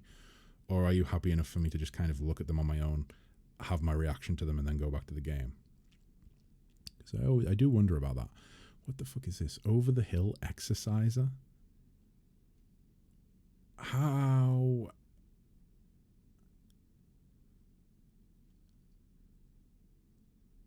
does that even fucking work? Is that supposed to go on the tip? Or is that supposed to go on the shaft? Okay, I should probably have that on screen for that to make any sense. Guys, it's a comical gift that you would buy for a friend. You know, you might, and the joke is that it's a set of weights. It's a barbell for your penis, and you use it to exercise the love muscle. Oh, Jesus Christ. I think videos are happily screen shared since we get your reaction where you are in the video, but links we can open ourselves as well. I think that's a good point, actually. Yeah, you guys could just click the links. The best policy is to look at it yourself, then decide if it's okay to share. Probably a good rule of thumb. Guess, you beautiful bastard. Have you moved some plot? How is your rebound going? I'm not having a rebound, Darko. I'm not having a rebound. As for the plot, yes, I'm moving on. I'm moving on. Onwards and upwards. We're in the sanitarium at the minute. Right, okay, so we're currently searching this guy's soul, or this kid's soul, should I say. I think he's only like 17. God, what a young gentleman he is. Let me see. Yeah, Darko, you get those messages too? I'm constantly getting those messages. They're in my area and they need me. And I'm just like, they need me to what? Like reach the top shelf? They need me to reach the top shelf? Ding dong damn. I can't imagine they'd need me for anything else. Do you have a P.O. box? I do not. I do not have a P.O. box. I have been asked about setting one up at some point, but I don't think I will. I can't really warrant it right now. Right, so you close your eyes and edge forward towards the boy's soul, and as you near, a sudden malaise comes over you. You are cold and warm all at once, sweating and shivering and straining for breath as you did on the caravan journey. The soul you approach is the wrong one, a parasitic plant that strangles its host. It is predatory and pitiless, and you have crossed paths with it before. Too late does it occur to you to retract, and you already feel yourself plunging into some interminable abyss of thought and memory. You're standing in a cell now, the same cell in the sanitarium. The halls are moonlit and empty, and you're waiting. At the far end of the ward, the doors open, revealing a flesh golem in a silhouette beneath the stone archway. It makes its usual rounds. The same stops every time, the misbegotten child of despondent creators. When the construct is close, you call yourself up and spring forward, passing out of the boy's body as though it were a membrane. You can sense his body behind you, collapsing to the floor, a puppet whose strings are cut. You are rushing towards the golem now. Oh, this is what Uskgrim, or whatever his name is, saw. This is where the boy's body fell. So you're rushing towards the golem now, bodiless as a gust of wind. Quickly, you think to yourself, quickly, and you feel the strength hemorrhaging your soul as you dart towards the makeshift abomination. You pass into the golem's shell and overtake the soul implanted within. Encircling it, suppressing it, and contained in this new vessel, you are strong again. You step heavy-footed down the corridors, unheeded by the other constructs. Right, so this soul was inside this boy's body.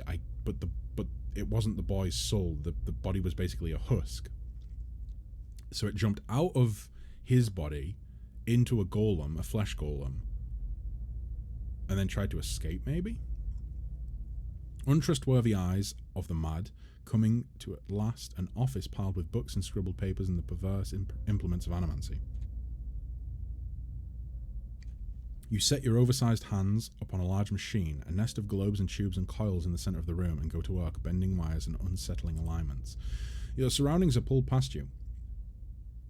Or perhaps you are pulled past them, and they dissolve into a blur, and when they settle in place again, you are outside on a clear day, standing in in front of a crowd, stacked high above you on the tiered seats of an amphitheater. You are acting for the crowd, standing deliberately still, but this is no play. A balding man with rodent-like features is strapping you to a machine, the one you had tampered with, but you see your arms for the first time, short and fleshy, unmistakably those of a little girl. But this body is not truly yours. Your mind still holds the same determination, the same hard-heartedness as before. The body itself is cold and vacuous, unlike the others. This one has no soul of its own. Oh, so he used it as a cure for the Hollowborn legacy, or curse? The man speaks and the crowd applauds with an enthusiasm worthy of a hero's entrance. Bear witness, he says, and he pulls the lever. The machine shivers and sparks, and a bead of sweat rolls down the side of the man's brow. Oh, this is his experiment, isn't it? The one that failed? The one that went wrong? But the crowd's apprehension quickly gives way to awe as a crystal globe fills with a radiant mist that casts the entire theater aglow. He opens a valve and the glow crawls through a tube along a length of copper wiring that runs to a set of electrodes beneath your armpits. You feel nothing when it reaches you, as it should be, for you have been leading his work astray periodically for some time, altering notes and settings and playing puppeteer for Hollowborn, but you make it look how people would expect it to look when a body is infused with a soul. In a moment, the machine goes dark and the man unstraps you, eyeing you with scientist's concern. He looks back up at the crowd. "Behold," he says, and there is obvious hesitation in his voice. Slowly you take a plodding step forward, and then another and another, and you look up at the man, giving him the eye contact of which no Hollowborn is capable, and the crowd gasps. The man looks relieved. "How do you feel?" He asks at a volume meant for the crowd, and this is the moment. At the top of your lungs, you let out a piercing shriek. The man comes towards you, his hands outstretched, but you run the other way, back to the machine.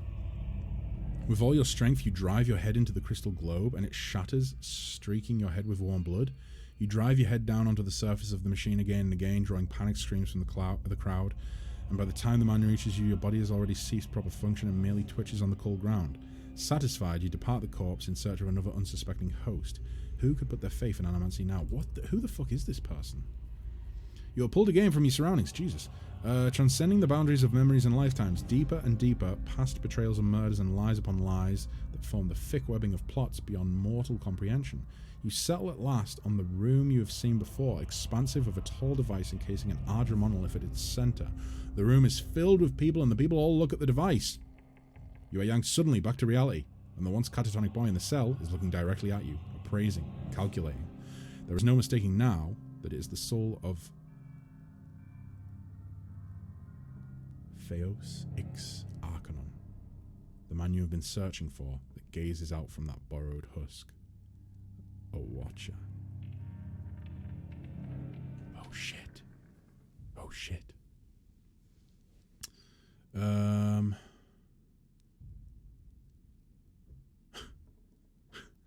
I've got mail from the real Putin, who is stranded in some third world country and asking for money to return home and overthrow the imposter leader. Yeah, sounds very legit. Wait, read it with the voice of Arnold. You are yanked back suddenly, back to reality, and the once catatonic boy in the cell is looking directly at you, appraising, calculating. There is no mistaking now that this is the soul of Theos Ix Arcanon, the man you have been searching for, that gazes out from the borrowed husk. Hey, Watcher, you've got to get to the chopper, Watcher. Yeah, get to the chopper. Yeah. There we go. This soul-cutting thing gives me vibes similar to the General Ablation Board from Philip Pullman's His Dark Materials. His Dark Materials. Also, hello, Josh. Good day to you. His Dark Materials.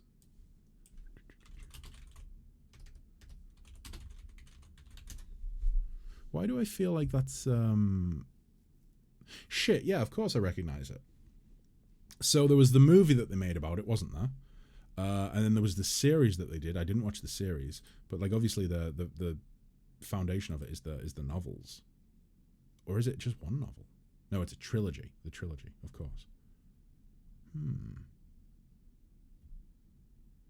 I haven't read it. I watched the first movie that they did, and I think I watched. Did I watch any of the series they did? I think the series is supposed to be a lot better, right? Feels like I'm wearing nothing at all.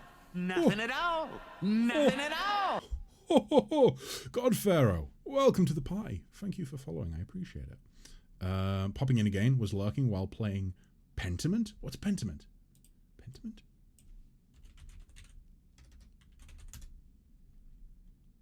Pentiment.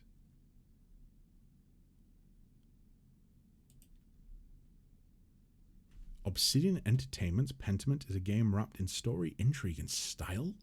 From its authentic 16th century artwork down to its font choices, there is a lot that makes Pentiment unique, whilst also being inspired by a multitude of contemporary works spanning almost 3 decades, and even works from the late Middle Ages. However, one of the most significant influences of Obsidian Entertainment's newest historical fiction game comes from roughly 30 years ago when a game titled Darklands was in the hands of Pentiment's director Josh Sawyer. Ding dang damn. I have not heard of Pentiment. Might check that out after the stream. Watch the trailer or something. But Josh, I understand what you mean now. It does have that same sort of vibe. I think there's a lot of bleed from other. Well, a lot of bleed from literature. It feels like in Pillars of Eternity. Like I definitely got the sort of Wheel of Time vibe from the sort of foundations of Rebirth and that are set out within the world. I think there's definitely like a lot of influence that's been taken. Arnold on estrogen. Why is he on estrogen? You made me into a watcher. I need you to undo it. I believe we share a common past. I'm just looking for some answers. Let's try and be diplomatic. I believe we share a common past. I'm just looking for some answers. Is that so? He makes no effort to hide his disinterest, but he continues to search your eyes. He makes a slight grunting noise, and his eyes soften for an instant, and it seems for that moment that he recognizes you. He opens his mouth to speak, then seems to think better of what he was about to say. His jaw tightens. I know your look, your hunger for answers that elude you. It gnaws at your soul. It usurps your reason for being. You are like everyone. I will help you. Let go. He dodges back with startling grace, putting himself out of reach. On his face there is no malice, only the dispassion of a farmer putting down a sick animal. Then suddenly he slumps forward. Fuck. Oh shit, here we go. Yikes. Yikes.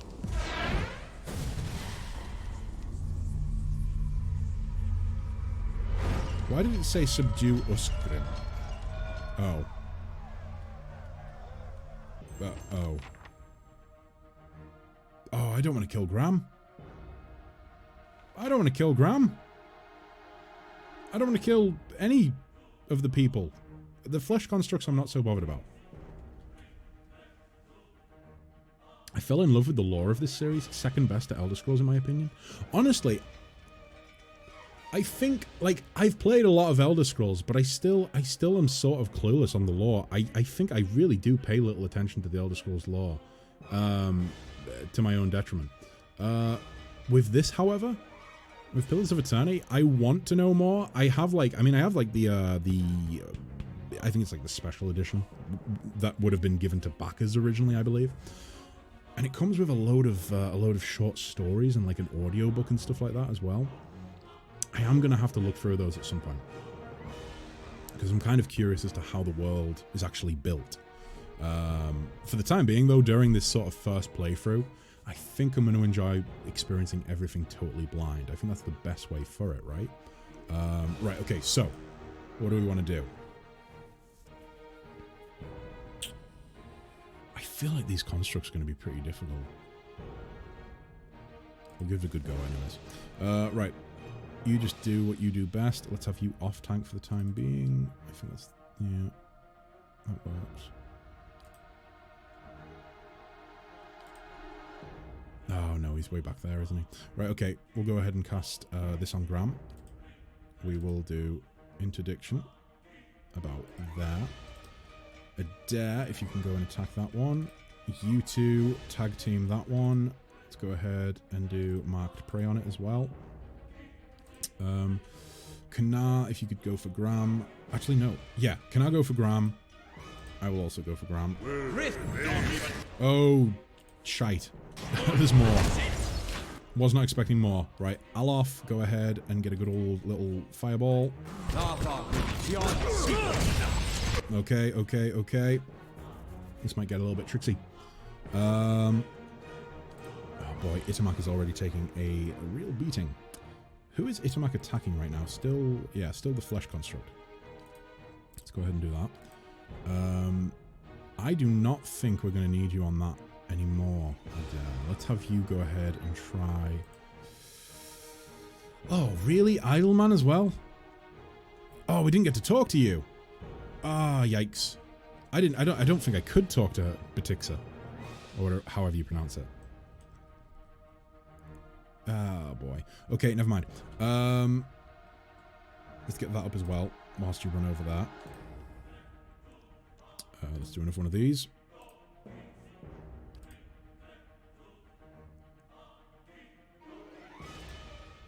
Get one of these in there as well. And we'll deal with this one. You know what, actually, I could probably... Right, if we can keep them clustered up, then that's definitely going to work out to our advantage. It starts falling apart when this massive group decide to split up and go from both sides. That's what I don't want to happen. I say that, and when I unpause the game, that is probably what will happen. Unless, I mean, Adair can keep 3 of them hold at the minute. So Idleman, Crazy Patient, maybe this one. So maybe I only have to worry about you. Let's go ahead and launch one at the... Let's do Idleman, because it should hit these two as well, I believe. Splits off to hit 2 other targets, I think. Did you ever play Planescape Torment? I don't think I did. I do own it. I have the... is it the Enhanced Edition, or maybe it's just a standard version? But I do have it on Steam.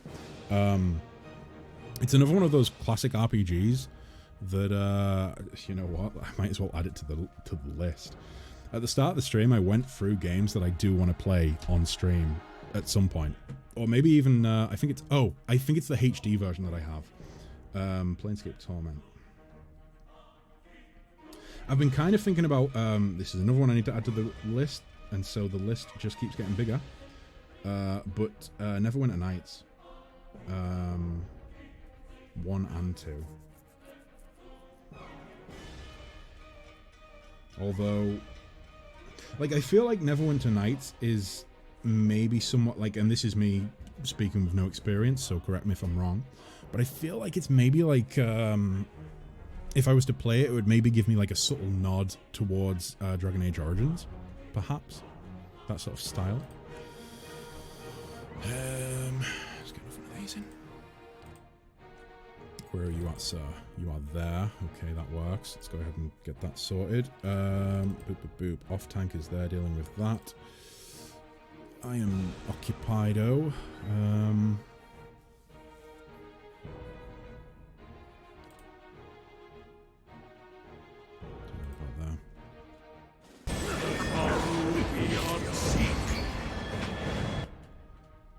Okay, that worked well. This does seem to be going a lot smoother than I thought it was gonna. I think I might just have coordinated them a little bit better than usual. Right. You go for the tick set.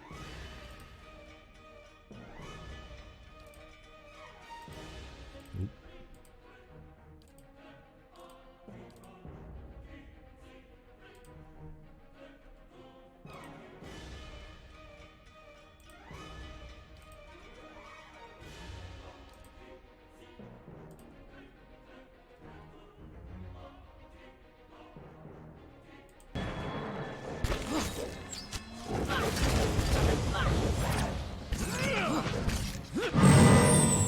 Such a loud sound effect, and there's no way to turn that specific sound down. Because I think story-wise, that Planescape Torment is a really good game for you. I think it's like it's if I remember correctly, because I have like read a little bit about Planescape Torment, it's all about like traveling through some sort of dimension that is dedicated to torment, and the companions that you pick up along the way are essentially kind of living their own personal hells. I might be, like, correct me if I'm wrong. Obviously, maybe try and avoid spoilers, but I think that's like the gist of it, right? And it's all about, well, I don't know what it's about, but that's what I garnered about the companions from what I've seen. There is screaming throughout the sanitarium now, and that worries me. Oh my god, we need to go and protect Freyal. I don't know why I've taken like such a liking to the poor woman that is locked up here. Let's just check this body quickly. Oh, what's in the bucket? Ardra. I'm sure that has no connotations. Chains grown with the added weight of the crescent bite marks. Crescent bite marks pit the edges of the cot. Bucket reeks of offal. Nice. Okay, run. We need to go and protect her. Okay? She was a good one. I felt... Oh, fucking hell. Constructs. Probably just the one here, right? I think there's one that was patrolling up this way, maybe? Oh, no. It's down there instead. Everyone needs to get through. Come on. You're going to go for that one. You're going to go for that one. You are also going to mark that one and go for it. We're going to have you try and get through there. You too. You're going to go for that one. Following your lead. There we go. Oh, yikes. Adair, I need you.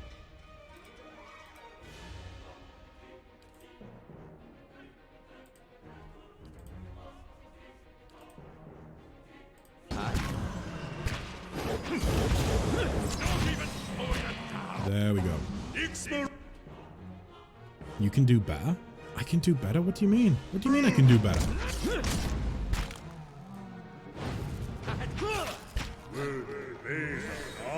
I don't know if I don't know if we're talking about the game or if we're talking about Frail. In which case, I promise you, I have no romantic intentions towards Frail. I just feel really bad for her. And oh fuck. Oh, I thought that was her body then. I was going to be like, you fucking bastard. We're going to kill this guy for Frail. Oh, yikes. Right. There we go. That works. You two go for that one. Go ahead and mark it as well. So if you go for that one. Where am I at? I am there. So I will go for that one. Actually, no, I'll help these two. Dare, you will cast. Cast is the wrong word. You will activate that. And as for you, let's go ahead and do that. Lavaru beyond seek. Okay. Pretty smooth. Nice.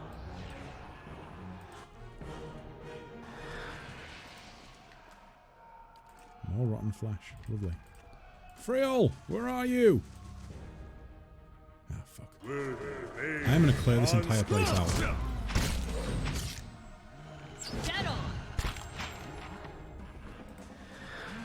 I don't see a body, so that means, wait. Yeah, that is just a corpse, that's not her. If I don't see a body, she could still be alive. Aza, what are you still doing here? What have you done? You've been experimenting on patients against their wills, mangling their souls. I have witnessed it with my own eyes. How could you possibly? Look, it had to be done. Ethelmore and the others, they took everything from me. Everything when I was this close. I had to know where I failed and why. Imagine the value if I had succeeded. I had something that could make all those hollow-born infants into something like a real person. And with a few more patrons and a few years' research, who knows? No one has came that close with the legacy. It's why I have to continue, why I have to risk everything we're here working in secret. It's why you have to lie to Ethelmore for me. Tell him you've cleared me of all suspicion.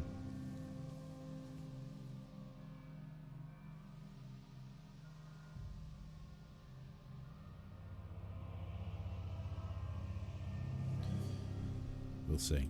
I trust that you'll do what's right for Dyrwood. Don't hold everyone accountable for my mistakes. I don't think that his research is actually going to help. You trust a mad dog to hunt for you? The man has little respect for his subjects. It speaks ill of his dedication to the science. Yeah, that's kind of what I'm thinking. Oh, you fucking bastard.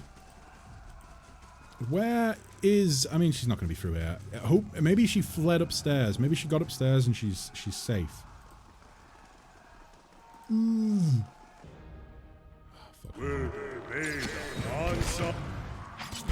Although this place does seem to be teeming with activity, so maybe I should actually clear... I mean, it's XP, right? It's XP. Let's go. Maybe pull them back first. Oh, no, they're dead. Never mind.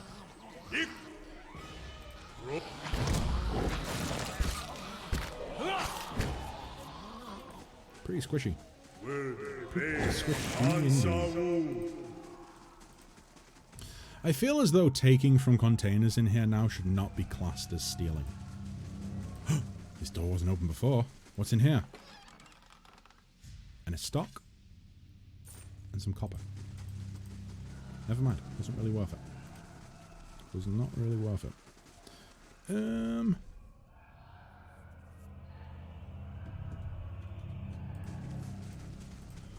Let's go around the other way as well. I think there were some prisoners in cells through here. Hopefully they are still in one piece. No, they're not present. Okay, so maybe they did flee upstairs? Maybe they made it to safety, but I still hear screaming and yelling. That doesn't bode too well for... Oh no, what about the people that were in here? Ripley? Nope. She ain't here anymore. What about you? You're still here. Why are you still here? And where is the key for this chest? Open the trunk. Leave the trunk alone. We don't have the key. The head warden must be told what's going on down here. Give me your key. Ballsack, how you doing? Cynthia, but I am busy. I seem to have misplaced my notes. There's a riot happening. You can't get out. I'm getting out of here. It's not safe anymore. No, it's not. You do the right thing. Where's she at? Forgot her name now. Freya? Freya? I think it was Freya, right? The woman. The one that had the sad story. Head Warden Ifamore. What the blazes happened down there? You were given permission to ask questions. Oh boy.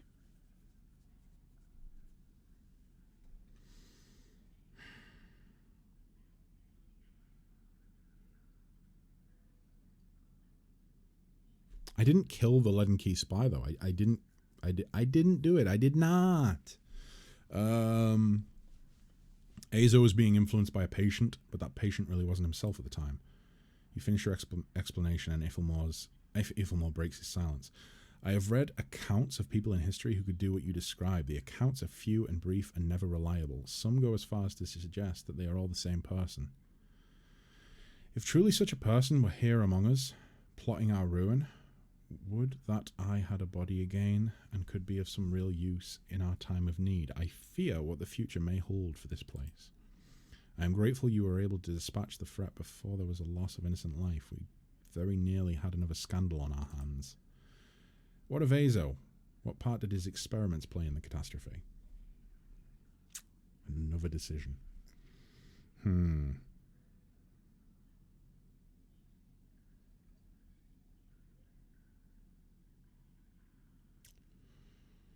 Oh boy, I'm not bothered about the scandal. I'm more bothered about like the potential loss of life. That number 2 is true though. Like they would have found a way to interfere even if they didn't have Azo to, you know, mess with. The Leaden Key took advantage of him. She said, Freylor said that he was just trying to help them. But the things that we saw in the... Oh, boy. Let's just go with the neutral option because I don't really want to lean either way. The Leaden Key would have found a way to interfere with the sanitarium even without Azo. Your half answer suggests a bias, but it also suggests it's as close to the truth as I'll get from you. Caedmon will remain here, but he will be monitored. And under no circumstances will he have access to any equipment. Yeah. So, did a woman come up here that was from down there? I think her name was Freylor. Because I'm gonna be kind of disappointed if I listen to the whole sad story that she told me, and tried to offer some sympathy, and then she just got killed. That would be a little bit of a kick in the teeth. Hello again. Can I be of some use to you? You know what? No, you cannot. Goodbye. What's this? Doesn't tell me. Is it another exit, or is that the only exit? I don't remember where we came in from.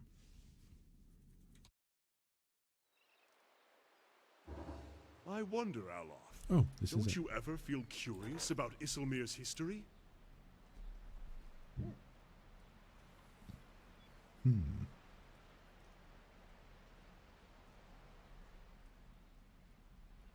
did we get? Constellated cloak? Ooh. Right, so she's assigned to that. The wall has been constructed, sorry. Let's get the other wall as well. God, we're making so much bank. I don't know how we're doing it. I feel like I'm not selling stuff. Okay. Right. So that is going to take 4 days to do. Not even a little. I'm going to go Think ahead. of the opportunities. You could learn so much about the past. There are some things I'm happy not knowing.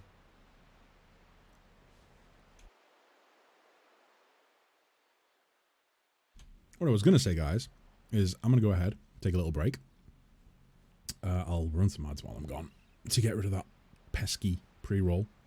But yeah, I'm going to go take a break and get a fresh drink and go to the bathroom. Maybe you guys can do the same, you know, little pee break, a little bit of water. Being a scrappy adventurer is a little easier when you're also a rich land baron. It is, isn't it? It makes things so much easier to reach. We have access to a much wider array of supplies and tools. But yeah, so guys, I'll be back shortly. Until then, keep on keeping on. I'll probably be like under 5 minutes, hopefully. But yeah, see you soon, guys. Goodbye for now. Boop.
We walk in the footsteps of our fathers, the trail blazed by our mothers. They bought the land with their blood long ago, long ago.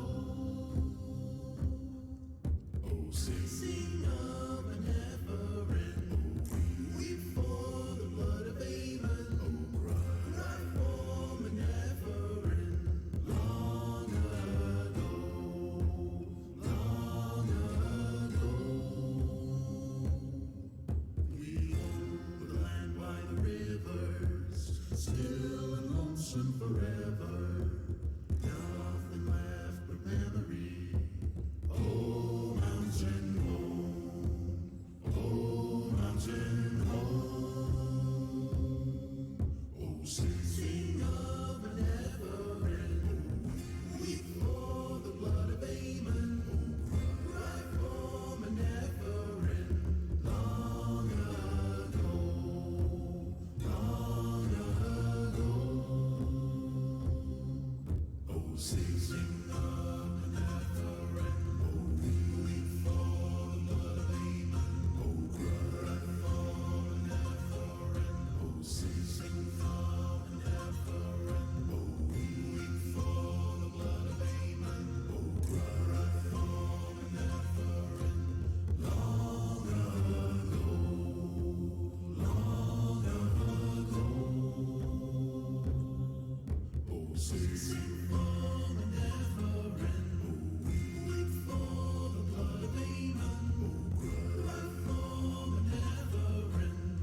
Hello, I'm back. Oh, I'm back. Right. Bear with me, uno momento, guys.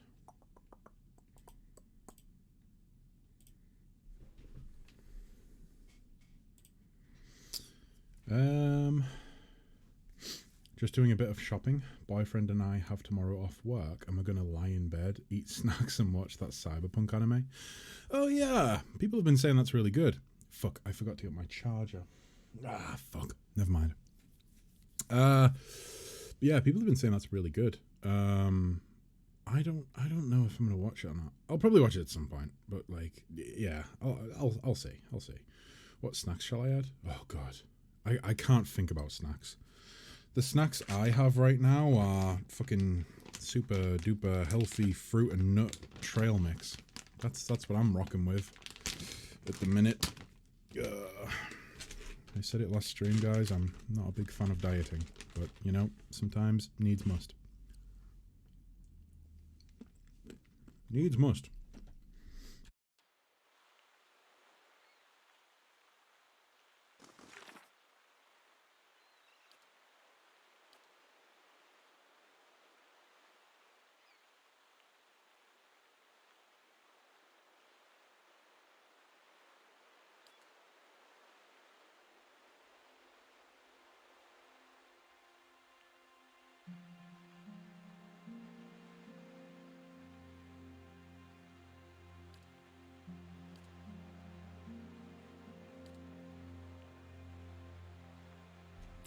So we should maybe go and see Lady Webb, let her know about what happened in the sanitarium, and then head off to Dyrford, right? Cake, ice cream, crisps. Morrison's do a really friggin' great chocolate orange ice cream tub. I think it's like Morrison's own. In terms of crisps, oh boy. I feel like Pringles are always like the go-to crisp snack food, you know? As for cake, not a big fan of cake as a snack. I feel like cake is like the sort of thing that I would have to end a meal. Chocolate orange is gross. Okay, well, fuck my idea then. Well, like another type of ice cream then. You asked me for suggestions. Okay, well, I guess I'll just go fuck myself.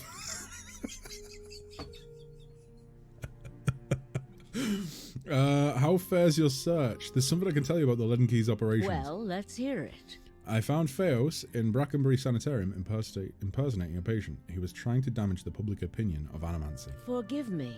It is unlike Theos to leave witnesses. He must be furious. I don't think he had much choice. I'm kind of what they call in the business a badass. He did not aid you as you'd hoped, I take it? Well, take heart. With any luck, when he has finished his business, he will surely come and find you again, if only to kill you while you sleep. Yikes. This news of yours makes sense, of course. To dabble in animals. Aren't you in the mint choc secrets chip of the club, gods. Selby? This would not be the Leaden In Keys' regards to ice first cream? action against it. But if this is connected to their other activities, we may be in for something on a much larger scale. That's a big old walnut. Tell you what these are good for, guys. If you have a scratch on like wooden furniture and you rub a walnut on the scratch, the oil from the walnut will actually fill the wood and get rid of the scratch. Pretty cool little tip.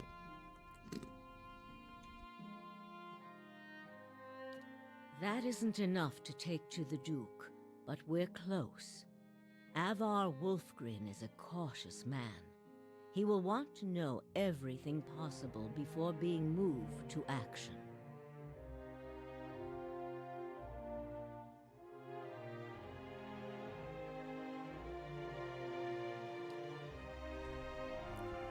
Oh yeah? Ben and Jerry's have a nice mint choc chip now. You can't just make up things. What things am I making up? Also, I didn't know we were talking specifically about Ben and Jerry's. I was just trying to make you feel bad.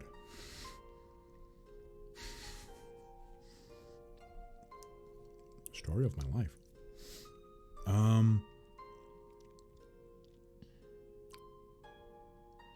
Okay, well that's that then. I think we just head off to Dyrford. Possibly. Possibly.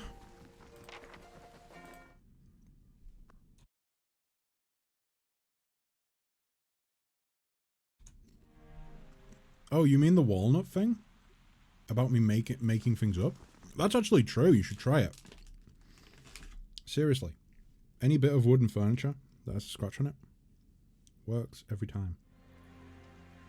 I don't mind, but the Morrison's best ice creams seem to make my boyfriend shit his pants. Is he lactose intolerant? Because I feel like that's a good indicator that he might be lactose intolerant. It's so weird. He shits his pants every time he eats something with dairy in it.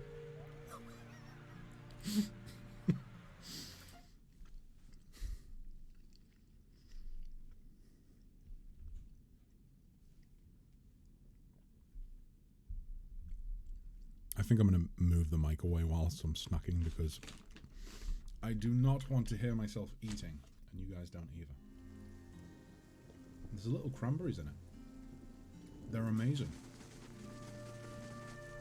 He's something intolerant, but we never figured it out. Is he intolerant of chip shop owners? Does he have a great animosity towards the owners of chip shops? Establishments where you can buy fish and chips? He could be allergic to Morrison's.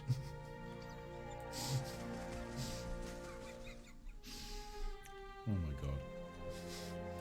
Walks in with a Morrison's bag. Walks in with a Morrison's bag for life, or whatever their equivalent is. Oh, no! Get it away from me! Starts swelling up. Oh, jeez.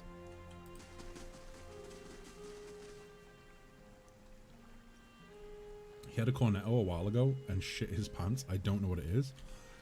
I mean, I think he's... I hate to break it to you, but I think he's lactose intolerant.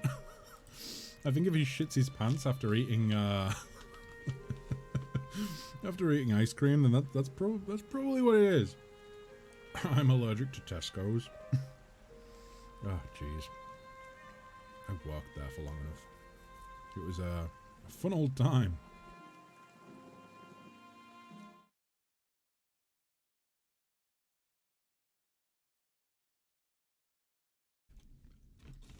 Employee discount made it 100% worth it.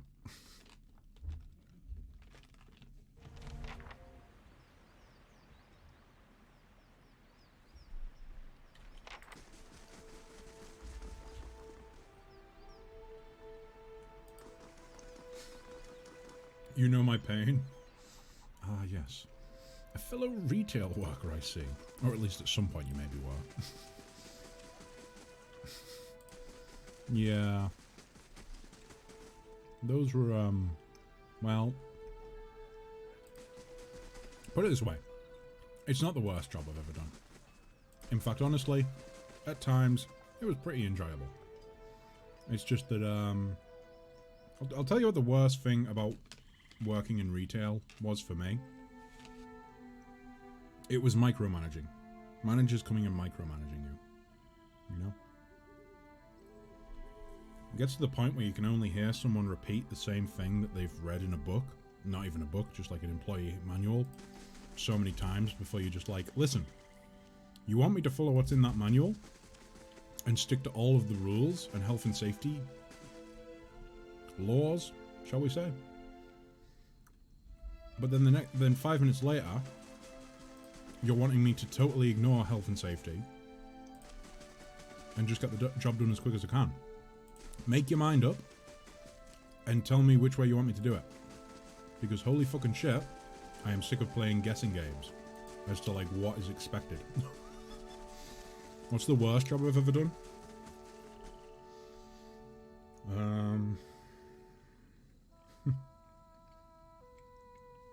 It's not like it's not the worst job, but like it wasn't enjoyable.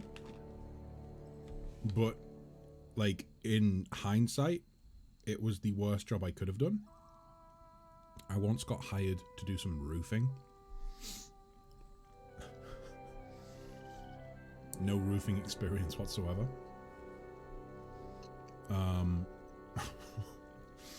I got hired on because I said I knew what I was doing. And then for the 3 days before the job, I spent a lot of time on the internet looking up how to do roofing. Luckily, it was only like a metal sheet roof, so it was pretty easy to install. I'm pretty sure there was one hole placed where there shouldn't have been. Like, the roof came in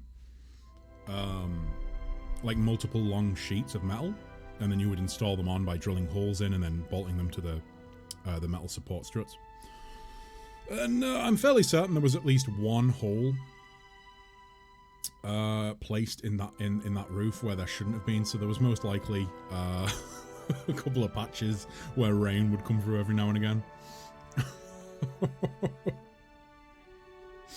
But yeah, but that wasn't the worst job. The worst job, I've not had anything that's been totally soul destroying, but anything that's involved like I've done groundskeeping, and for a little while I also did cleaning just to like get some money in my pocket when I was a scrub student. And those two things were like you could encounter animal feces or human feces, so those were pretty like shitty jobs. But like I don't think I've had any job that like makes me, put it this way, every job I've done I've learnt something from, whether it be like an interesting skill or like or it's just been the case that I've learnt that I really never want to do a job like that again, you know? It's always the managers. I want to strangle mine. Yeah, like the store I worked in. Goes to show you how fucking irrelevant they are a lot of the time. The store that I worked in, I want to say a year after I left. Within the year, should I say? Not a year, but within the year. Probably like between 3 and like 9 months after I left. Somewhere around there. They sacked all the managers. They made all the managers redundant and got rid of their positions in the store. Because they just realised that they were totally not necessary. It was at one point when I was working there that there was as many managers at times on the shop floor as there was like customer assistants like myself. And it was just ridiculous because it was basically like, imagine it's bad enough when you've got one person that's really bad at micromanaging you and annoys you with that, but then when there's like 8 of them and they're coming by every couple of minutes and being like, what are you doing? And you're like, I'm doing this thing. I have enough time to do this thing. And then I'm going to be doing that thing. And then I'm going to do that thing. And then 2 minutes later, another one comes along. What are you doing? And you have to go through the same thing over and over and over and over and over again. But yeah, like I say, they got rid of them after I left. How many jobs have I had? I've had quite a few. Well, not like loads, but I've had a few. I tend to stick around. Like I tend to, even if I start the job and it's terrible, I tend to stick it out, you know, on the hopes that it'll get better. And, you know, normally because I need money. There's a guy making YouTube videos out of Reddit posts, and some of them are called Tales from, oh yeah. I've seen some of those. And all of them are about crazy and stupid managers. Yeah, I mean, like, don't get me wrong. I have nothing wrong with I have nothing against the role of manager in a store. I just think that, like, from personal experience, and I know that not all managers are like this, but from personal experience, I cannot help but wonder what the fucking criteria is to become a manager. Because more often than not, they are the most ham-fisted, fucking idiotic people I've ever met. Ridiculous. Find someone in town who knows about the ruins. Okay. What's this? Can't go in there. Never mind. Temple of Baraf. Oh. I've heard of you. Not all hashtag not all managers. Yeah, just most of them. Oh, hello. The most outrageous ones are about entitled parents. OMG. The stories are horrifying. I never had a problem with any customers in the whole time that I worked in retail. I never had any problem with customers. I don't know why. But yeah. I never had a problem with customers. I think more often than not, I would just be the tall, lumbering one doing manual labor in the background. I would like to share a picture of my cat. Oh God. Which one?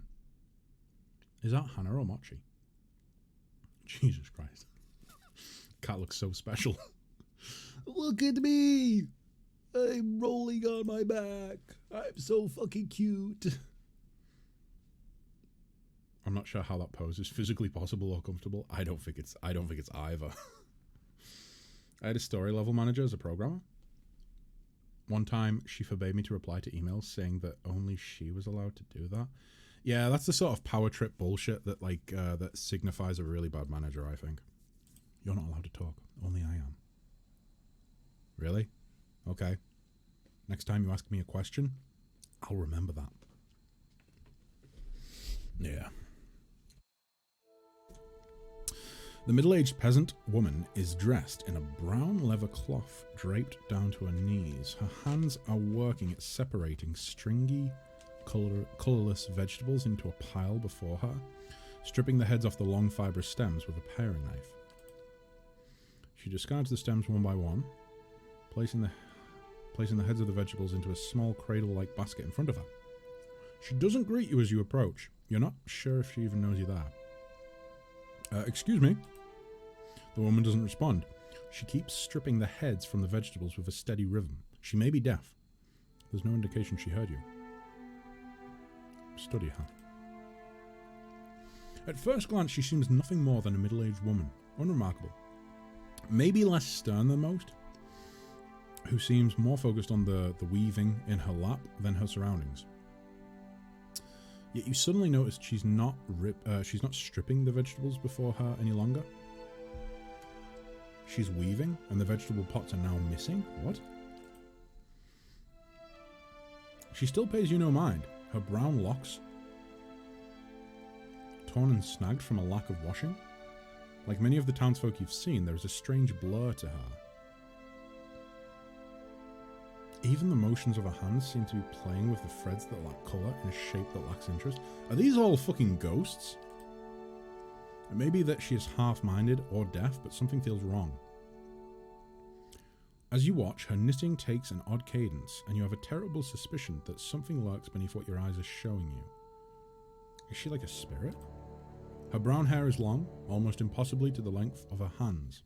As you follow the streams of her locks downwards, the hairs become long and black, splitting off into threads of black and silver and wrapping around her hands.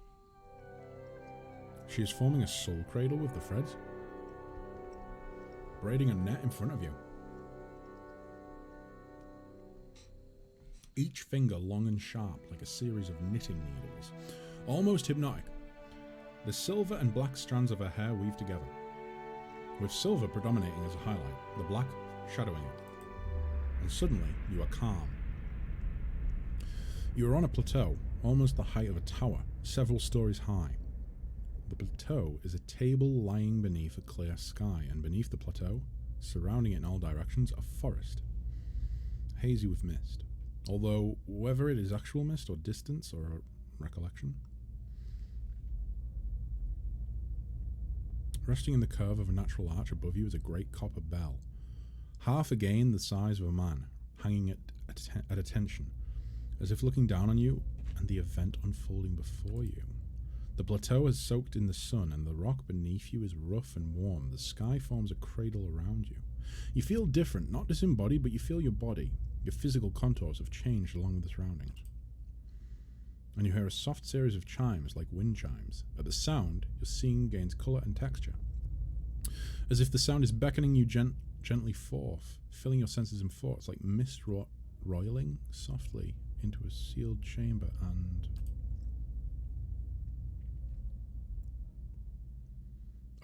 you have hundreds of stories about her.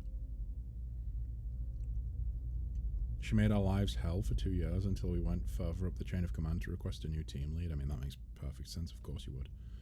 What kind of lazy writing is this? Leaving an NPC with dialogue lines be named Grieving Mother? That's not her name.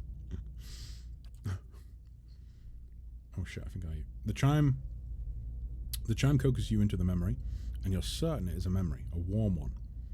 You're on the stone of the plateau, your knees on the warm texture of the ground, silver, white, shimmering like Ardra. The plateau is formed of it. Glistening in the sun, you can feel the heat on your skin, your wrists and your hands. Your hands are in motion. Weaving not thread but gathering, tenderly moving across the first movements of Baraf's wheel. Your hands are wet. Your hands are upon the flesh of a newborn child, and you can feel the crowning of a tiny head turning in your grip. Its head slick, wet from the womb. The hands you are wearing, inhabiting, have done this many times, and they are practiced and confident. You can feel distant pains in your own head as the head emerges, a stream of fluid from the womb helping the newborn slide forth, and a woman's laboured breathing crying out. Focus on the child, the movement of your hands. As your hands move, you hear the sound of chimes, clear, cutting through the haze of memory. So do we need to go over to Baraf's church? You cannot see where they're coming from, but they are close, and they are meant as a comfort. Of that you are certain. And coaxed by your hands, every movement causing the chimes to sound again, almost eagerly, the child comes forth. And as it does, your hands are in motion, weaving, moving along the length of a soft, wet rope. No, an umbilical cord from the legs of the naked woman before you. You are holding a small child, still wet from the womb before you. The child cries out, its cry full of life, full of soul, the ringing of chimes echoing in its thoughts, filling it with its welcome. The soul is blurred at the edges, as if you are viewing a soul from within a soul, but it is there, it is alive. The woman before you is weeping, and at her first cry, her hands reach out for it. Surrender the child. You surrender the child to her, something you have done many times before, and as your hands move, the chimes echo the movement, and you realize the chimes are hanging from cords on your wrists. And where they once echoed in your memory, they are now echoing in the child's mind as well. The chimes are intended to welcome the child, to be the first gentle greeting into the world. A soothing sound guided by the tender motions of your wrists. You are helping to weave its thoughts, its perceptions, and the experience. The woman laughs with a ragged joy, laughing from a parched throat. Her emotion seems soothed, but the physical demands of labor have left her exhausted.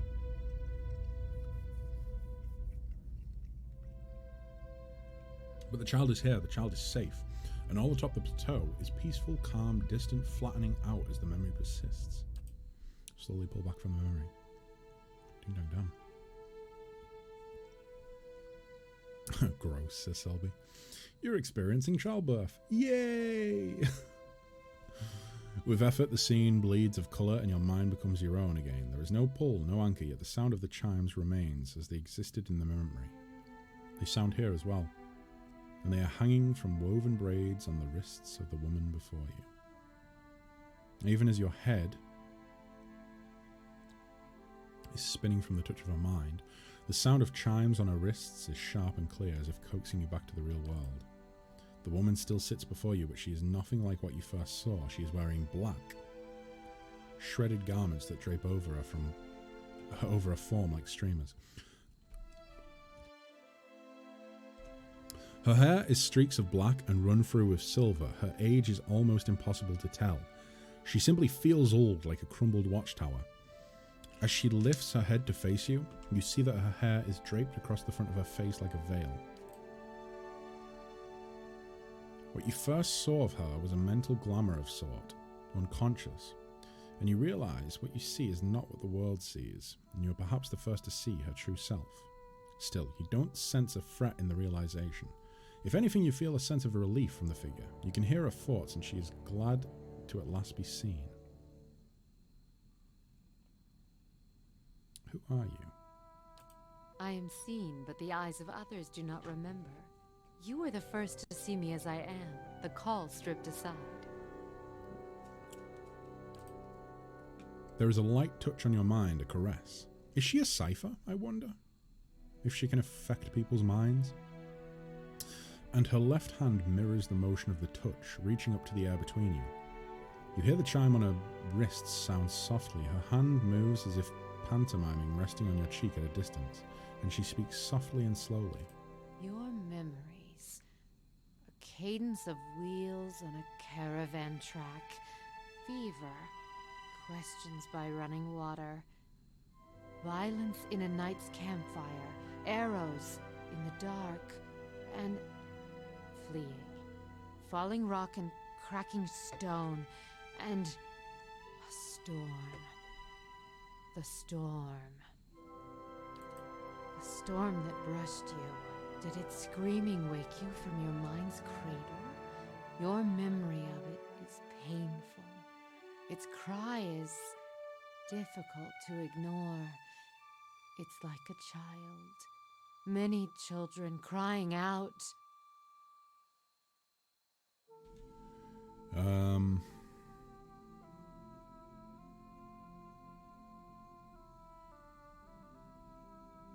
What happened between us on that plateau memory we shared? Her hand withdraws shyly. The chime sounding softly once again. The woman stands, uncertainly. As if she has been I was going to say shitting then. As if she has been shitting for some time, or is too weak to bear her own weight. You notice her cheekbones are tight, her face gaunt. Yet while her stance is weak, she seems determined to stand before you. You are able to see me. It is almost a question. You suddenly realize she doesn't seem to know what you saw when you looked at her. The image on the plateau, yet the image was so clear, so sharp, you're surprised she didn't feel you there. See me as a rare gift. A watcher's gift.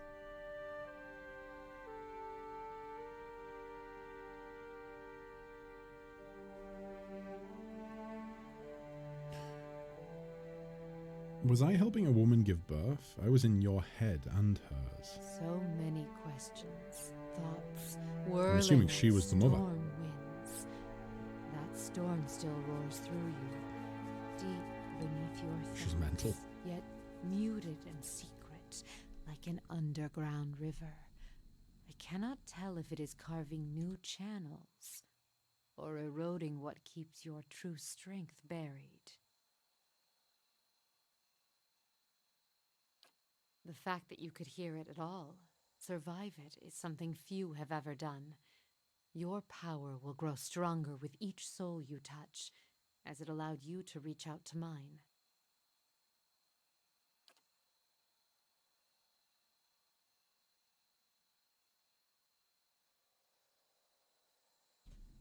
There is a silence. And although it seems to last for but a heartbeat, in your thought it stretches out between the two of you. Like a pull between your minds, you blink. Take a breath, and then you realize she wants to ask you a question, yet she can't form the words. As if assembling them is painful, or there simply aren't enough pieces. Assemble the thought. Do you wish to travel with me? You feel a wave of fear, gusted with the strength of relief, although oddly her expression does not change. Then fear dissipates and you feel strength and certainty, as if the plateau from her memory lies beneath you, and the calm sky looks down upon you.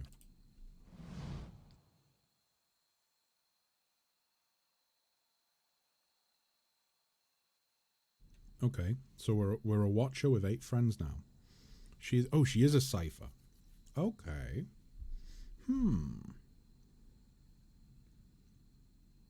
mean, should I be switching someone out? Maybe we give Sagani a break. Bring out Grieving Mother instead.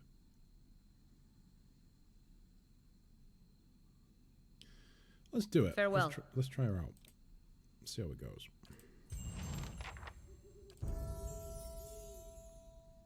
Oh, I thought she had a crossbow.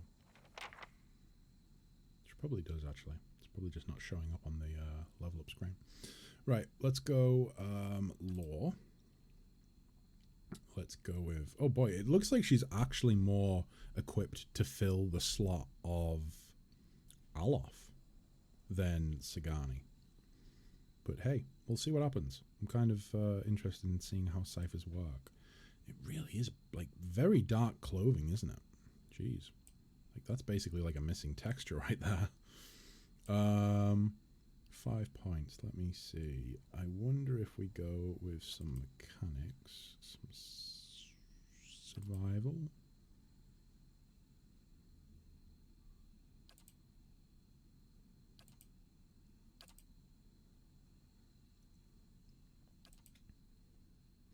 Creates a toxic physical manifestation of the mutual antipathy between the cipher and the enemy target. Enemies caught in the path between the two will suffer corrosive damage. Got Eye Strike. Shocks an enemy's visual receptors, dazing and blinding them, as well as nearby. That's pretty cool. Kind of like Eye Strike. Let's take a look at the others. Briefly transforms the outer shell of an allied target's soul into energy, releasing an electrical burst around them. Characters standing in the area around the target take shock damage. Again, could be useful, but I do like the sound of Eye Strike. Let's see. Assails the target's grasp on reality, frightening and confusing them. So it's 10 meter range. Also 10 meter range. So it's area effect. Target plus 2.13 meters radius. Interrupt. Wait, so it can hit outside. It can hit more than one target. Blinded for 13.5 seconds. Dazed for 13.5. Frightened for 20. Accuracy plus 10 versus Fortitude. Oh, so it can blind AoE, but it only blind and dazes a specific target. I feel I'm going to go with Eye Strike. Seems pretty good.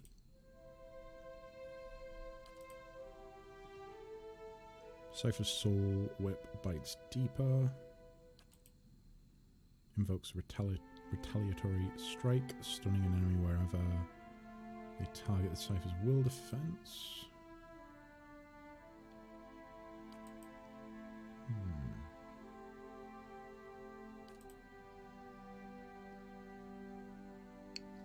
Enhances the draining power of the Cypher's Soul Whip, regenerating focus more quickly.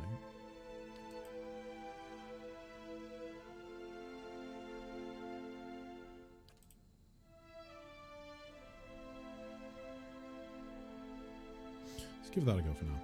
We can always respec if we fuck up. Like I say, I don't really know how ciphers work. We'll try that one out. Then again, we've got plenty of levels to go with as well.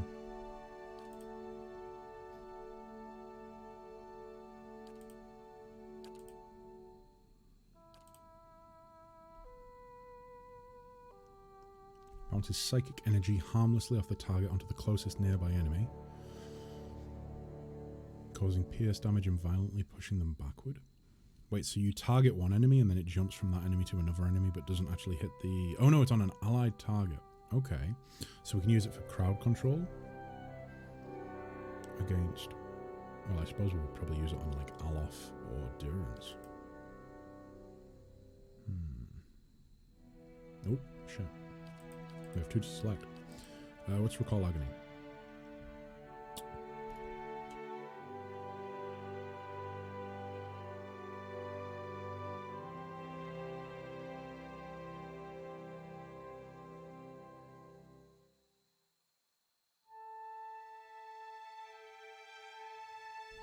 So 30% of all damage is reapplied over 16.5 seconds. So if we were all targeting one enemy and I apply that, I think we're basically going to use Graving Mother as a debuffer.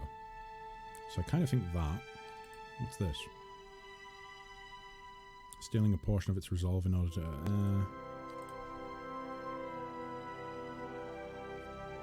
Okay.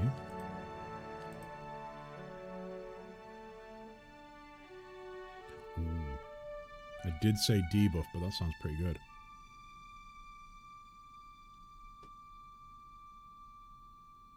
Let's go with that.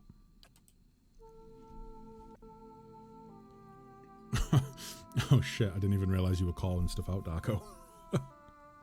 Hey, I took a few of those. 2 out of 3, I think. Let me see.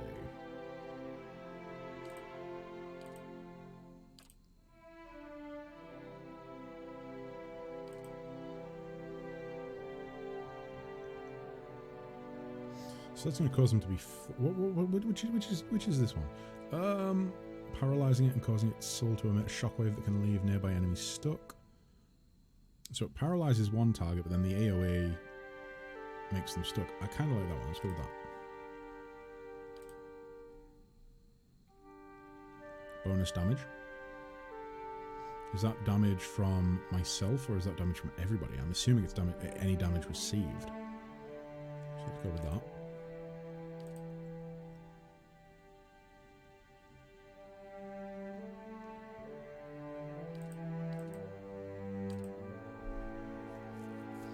Okay. I like her padded armor. I want some IRL. Her little gambeson. I think it's a gambeson, right? I think that's what that is.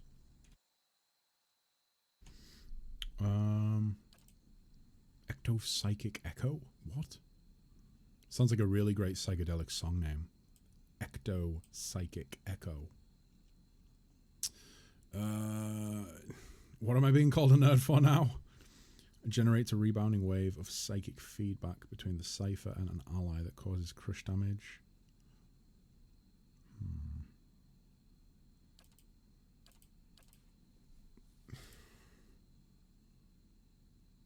Oh, yes.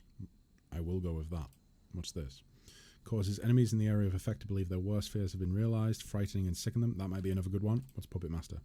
Destroys a target's psychic defenses, leaving them dominated by the Cypher. Pain Link. Mentally links nearby enemies to the target, forcing them to experience a portion of all damage the target suffers. So essentially making all enemies... like, let's say we put it on a dare, but then again, a dare probably wouldn't be a good one because he doesn't even really get hit that often. Either way. Fractured Violation, what's this? Hobbled and weakened. I'm gonna go with Secret Horrors.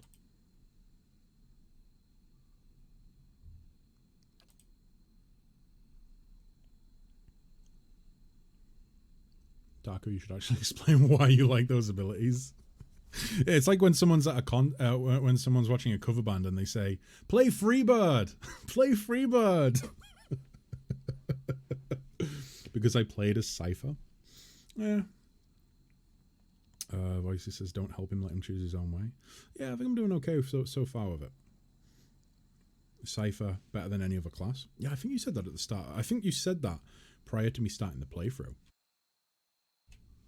And like, not only because of the class itself, but also like the lore ties that the class has in regards to the storyline, which I can definitely see, you know, being a watcher, but also being a Cypher. At the same time, though, I kind of enjoy the idea of like playing a character that has no tie to animancy in any way, and who is suddenly sort of like thrusted into the role of like, or into the sort of idea of animancy. Right. Let's go with,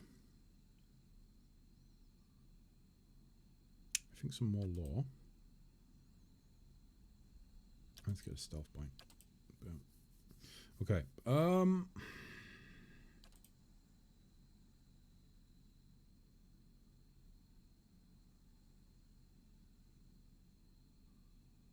Let's go with Puppet Master. Right. Now, What do we want to do? Increased maximum focus. Yeah, let's go with greater focus. Jeez. We have so many levels. Right. Survival. And we'll leave those other 2 points for next time. Ooh, going between.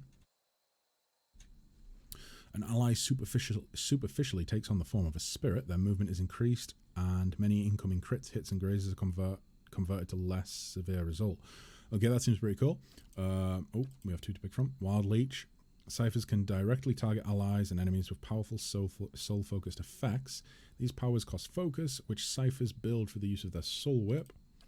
Silent Scream produces a psychic howl in the targeted area, stunning the target as well as dealing raw damage to all enemies within. Stands a high chance of causing an interrupt. Okay. Pain Block. Provides an ally with a mental block on his or her pain, granting a bonus to their damage reduction. Could be pretty good. Mind Lance. What's this? This sounds kind of cool. Impales the target with a lance of pure force, inflicting major pierce damage to anyone in the line of attack with a high chance of causing an interrupt.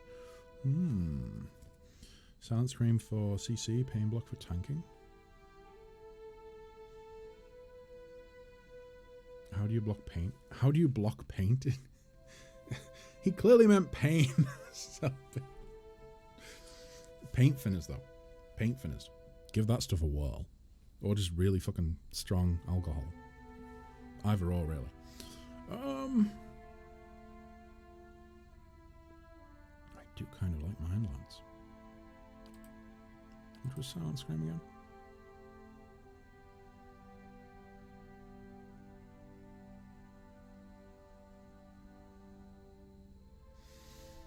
So it stuns the target, but does raw damage to enemies within. You know something? Actually, that is better, I think, than Mind Lance. So let's go with that. We still get that damage output. In fact, we could potentially get higher damage output from that. At least for surrounding targets. Right, okay, so I'm going to go ahead and assume right now this is like, yep, that's a focus. Hendina's Apothecary. Winfrith's Arms and Armory. Trigil's Corriere? The Dracogen Inn, or Dracogen Inn, and the Temple of Baraf. Alright, okay, first things first. Let's go to the inn. You're making Mommy a permanent member of your pie? I want to try her out. I want to see how ciphers work. I don't know if she'll stay permanent. Like, I might switch out between a few of them. But I want to see how they work, because like we've had this party comp pretty much since we picked up Sagani. Or was it no, it was Sagani we got first, and then it was no, it was Kanar we got first, and then it was Sagani, I think. Daddy has to have a mommy. I think you're misinterpreting again. Listen, guys, enough of this idea of me being the gravy daddy. I'm not the gravy daddy. I just want to I'm a servant of the Surely gravy even daddy. you can understand that. We're decent folk, my lord. Sid. Perhaps Good day, you should stranger. leave and check the wilds. A redhead stands by the fire. Nice. Tuning her lute and plucking its strings, she hums snatches of melody as she goes. First time at the Dracogen? Normally I'd have a song ready, but I haven't quite worked out this tune yet. I'm writing some chants about the founding of this inn. Say, you interested in a story? I haven't finished the chants, but I could tell you about it sometime. I'm all ears. Oh, excellent. These rustic fables are always great fun. Let me get out something to write with. It was built in the time of Hadrit's rebellion. Oh, Hadrit. Interesting. An Adiran lady, Thenu, once had a keep here. One of the towers still stands, but the rest is said to be buried under the village. Anyway, she stuck to the side of the Empire, and a contingent of Duke Hadrit's Knights of the Crucible helped the farmers and colonists in the area to turn her keep to rubble. This inn was was the first building that sprang up from the ruin. Built with some of the same bricks the colonists had pulled from the Lady Thenu's castle, they say. Supposedly the quarterstaff of a chief wizard even got lost in the construction, mortared into a wall or nailed under a floorboard. Anyway, the inn was supposed to be a haven and a meeting place while the locals built their new town. What do you mean supposed to be? Deerwardens are an ornery lot. And the more these new neighbours met, the more they argued. They realised they didn't agree on much besides ousting the old lord. The biggest divide was over the Glenfaffins and their nearby ruins. Hadrit's knights and their supporters wanted to keep the peace, but a group of misfits with more anarchic leanings that had formed in town wanted to go after the tribes the same way they'd gone after their lord. Soon the villagers were fighting with each other as much as with the Adurans. In the end, memories of the Broken Stone War and the War of Black Trees were fresh enough that the Duke's soldiers won the day. Most of the other villagers came around eventually, but some of the core troublemakers left to join the front lines of the War of Defiance, and others, I've heard, found their way into the guided compass. The most forward-looking of the Glenfaffin tribes. I don't know if I believe that part myself, but it makes a good story. There's a portrait of one of the chief rabble-rousers and his rival in the peacekeeping faction. Someone's idea of a joke. I don't think they were particularly amused. Okay, farewell. What the fuck? Stepmommy? Papi? Papachulo? Spank my culo? Pachulo? Oh, fuck. Hail and well met. Don't see many travellers these days. Something I can do for you. What was your exchange with that nobleman about? I didn't even know there was an exchange. I missed it. Folk round here is decent. They mind their own business. You want to stick your nose in? Go talk to him yourself. Goodbye. I see that you're not going to be helpful at all. So I'm just going to check your back room instead. Pace. What are you doing in the kitchen? Dengle will get you sorted out with food and drink. Lord Harond? The man wears wears a deer-style robes. Simple but elegant.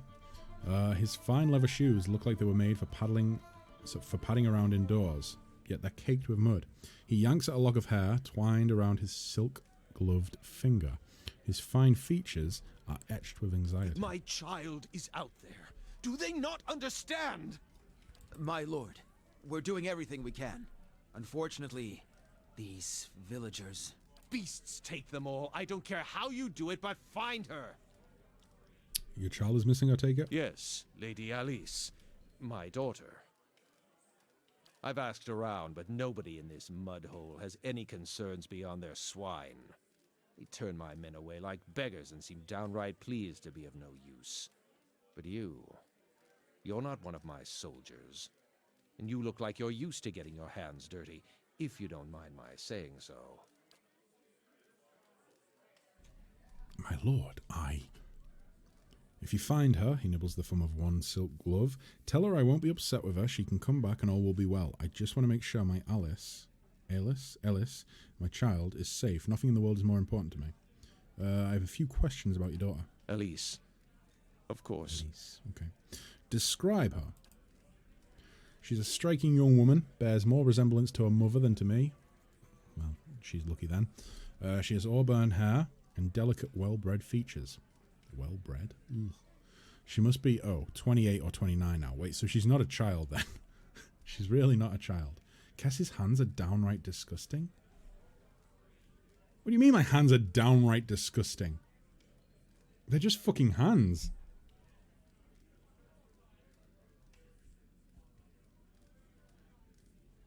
They're not covered in shit. Not right now, anyway. Tell me about her disappearance. We'd stopped in Dyrford for a few days. On our fourth evening here, I was making plans to continue our journey. Lady... I've forgotten how to pronounce her name already. Alice was feeling unwell and went to bed. When I retired a couple of hours later, I found that she had vanished. None of my men had seen her go, and no one at the inn knew where she was. I bet she fell in love with a boy and she's run off to, fell off with a man. Fell off with a man? I bet she's fallen in love with a man and she's run off to see him. Since then, my people have been combing the village, but we've yet to find a clue, and the locals have been no help. Why did you and her come to Dyrford? It was merely a stop along the way to Ina's rest. However, she took ill shortly before our arrival. so it seemed prudent to allow her a few days to recover. What's in Ina's Rest? He frowns as if about to protest, but he gives in with a sigh. She reached an age where it is prudent for her to marry. Given this legacy business, I can't let her fertile years slip by. Nor do I want her womb to fester in the presence of so many Hollowborn.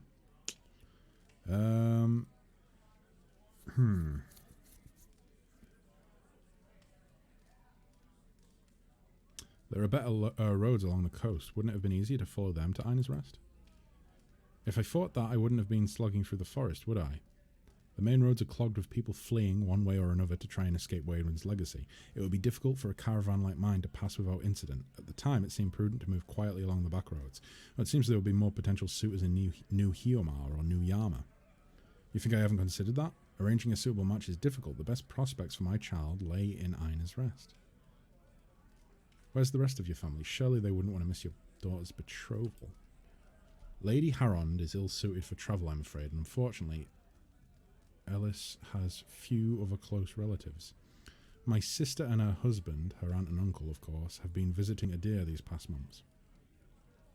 And as for siblings, she has none. My wife has only given birth to Hollowborn since her, that is. Okay, I see. But going back to your daughter, let's go back to my previous questions. You know what? Goodbye. He said you look like you get your hands dirty. You couldn't have phrased it. You couldn't have phrased it more poorly. You made it sound like out of nowhere you were just insulting my hands. Like, how often are my hands even on camera? You should promote Selby to tail mod. Why tail mod? Just because it's right at the bottom, close to the arse. Tail mod would be the worst position. At least with head mod, you can kind of sit above everything and be out of like, you know, the blast radius. But tail mod, boy oh boy, you were choking down on so much passing of wind. It's not my fault you were a goldfish.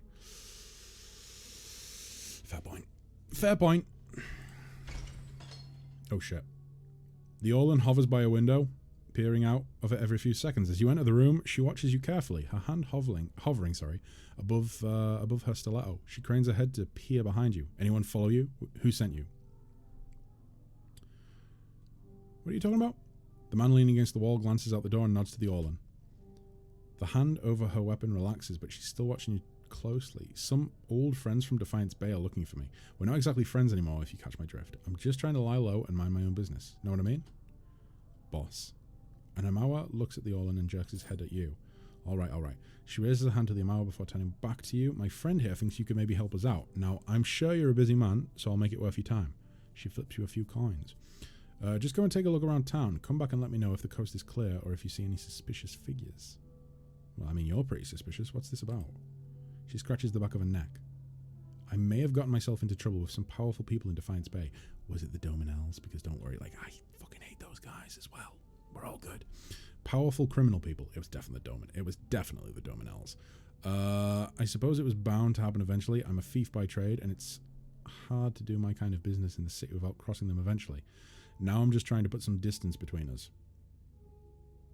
Well, I will report back if I find anyone skulking in a corner and cackling maniacally. Can I see what's in here?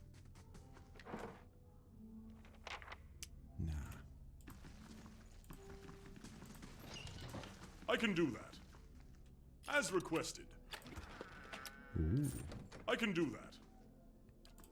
As requested. So as long as I have to make a skill check to get it, then it doesn't count as stealing. Tail mod as opposed to head mod. Oh yeah, I figured that bit out. Inhaling all of the wind passings, I think. Who's this? This painting depicts a forested ravine somewhere in the Living Lands. Hey, that's home. That's home for me, right? I'm from the Living Lands. I'm a Living Lands boy. I like the lands that live. Okay, so we're done in here. I don't think there's anyone else to talk to. Back out we go. Everywhere we go, we just seem to pick up more and more quests. More and more. I suppose that's one of the main points of playing an RPG though, right? Right, so we've been in there. That's a mill. Okay. Couriery, which is like the last tower of the, what I'm assuming was the fort. Let's go to the temple. Or the church, or whatever the hell it is. Is it a temple or a church? It's a temple. Sylvia's lost for words. Lost for words. I think tail mod might stick, you know. It's a pretty solid title. Plus, isn't head mod just so predictable? Like, if you say your tail mod, people are going to be like, what? What does that mean? There's an air of curiosity to it. Nobody can deal with their own problems. They'll just ask you to dress and feed them next. Yeah, that's what the majority of the quests are going to be in Act 3, right? Dressing it. That's so fucking close that it's uncanny. That's so fucking close, it's uncanny. Selby. Oh.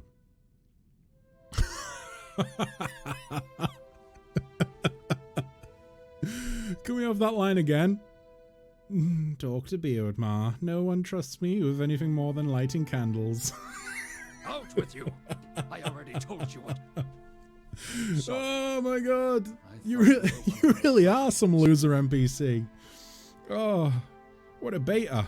What an absolute beta. Oh, nobody wants to talk to me. I just light the candles. Oh, jeez. Oh, now that's tail mod if I've ever seen tail mod. The old man turns to you as you enter. His face is covered in bruises and his lower is swollen. Out with you! I already told you what. Oh god, I'm going senile. He stops and peers at you, squinting through a black eye. I'm sorry, I was going senile. I thought you were one of those ruffians. Poor fellow, that looks painful. It's a sorry deed, striking a priest. How may I help you? He was probably running his mouth. What happened to you? I never saw their faces. Strange hooded men asking about those ruins. Ooh. Cleoban Relag. Most of the brigands who come through here asking about the ruins are looking for a few ancient trinkets. But these people knew the name, and they were in a hurry. 100% Leaden Key. Has to be. They wanted to know where Cleoban Relag was. I tried to keep it from them, but I couldn't hold out forever. I don't know what they were up to, but it can't be good. It's all good. I'll go deal with them. That does sound like the Leaden Key, doesn't it? Alof, I just said that. Are you not listening? Fucking hell. God. Is there something else I can help you with? Have you seen Lord Harron's daughter? I'm afraid not. Lord Harron's men have already asked me, and that was the first I'd seen of any of his party. Wherever she is, in this life or another, Jesus fucking Christ, you're writing her off very quickly. You think she's dead? I hope he takes comfort that her soul is with Baraf. Yeah. Yeah, I'm sure that's exactly how he'll feel if he finds her dead body. He'll just think, oh, at least she's with Baraf now. Like, Jesus fucking Christ, have you heard yourself, man? This is a temple of Baraf. What can you tell me about Baraf? No, I do not want to listen to a priest tell me all about his god. Last time I did that, I got held up by like 4 hours listening to fucking scripture preaching.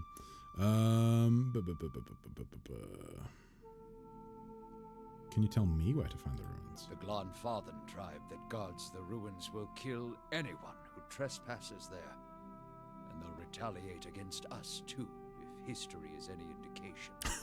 You'll tell me because I'll give you and your assistant another beating if you don't. A dangerous plot is unfolding here. I've got to stop it. If that's the case, then we may already have trouble headed our way. I'll have to take you at your word. You'll find Cleoban Relag here. Huzzah! Right. Let's get going.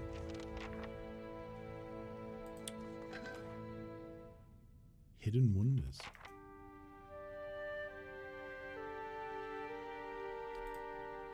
Okay. Fuck, what? Why did we lose 424 to bandits? I don't get it. We've got defenses. We've got pretty high defenses, I think, right? It feels like we do.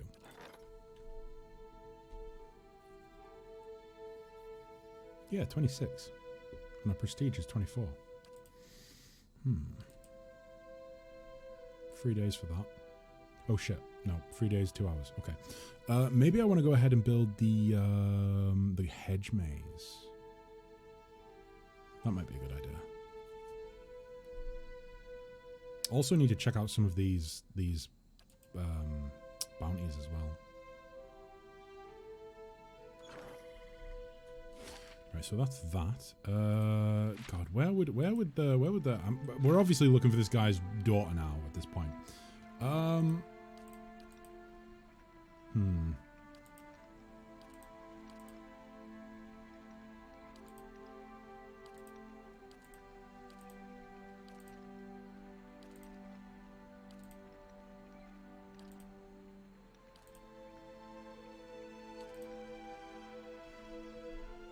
That's not the right one.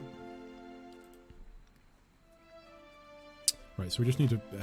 let's go to the mill. Imagine being foiled by a hedge maze. Listen, those bandits are not too bright, you know? They're not too bright. They might see it, and honestly, their brains might just turn to mush and melt out of their nostrils. They can't possibly contemplate how they could deal with a maze. So many angles. Which way do they go? Okay, so this miller actually has some grain stored. And some rice. And some more grain. Okay, but there's nobody to talk to in here. So this was a waste of time.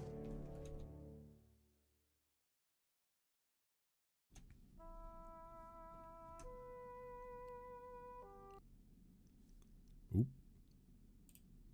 There we go. Right. Where to now? So we've done dupe, dupe, dupe.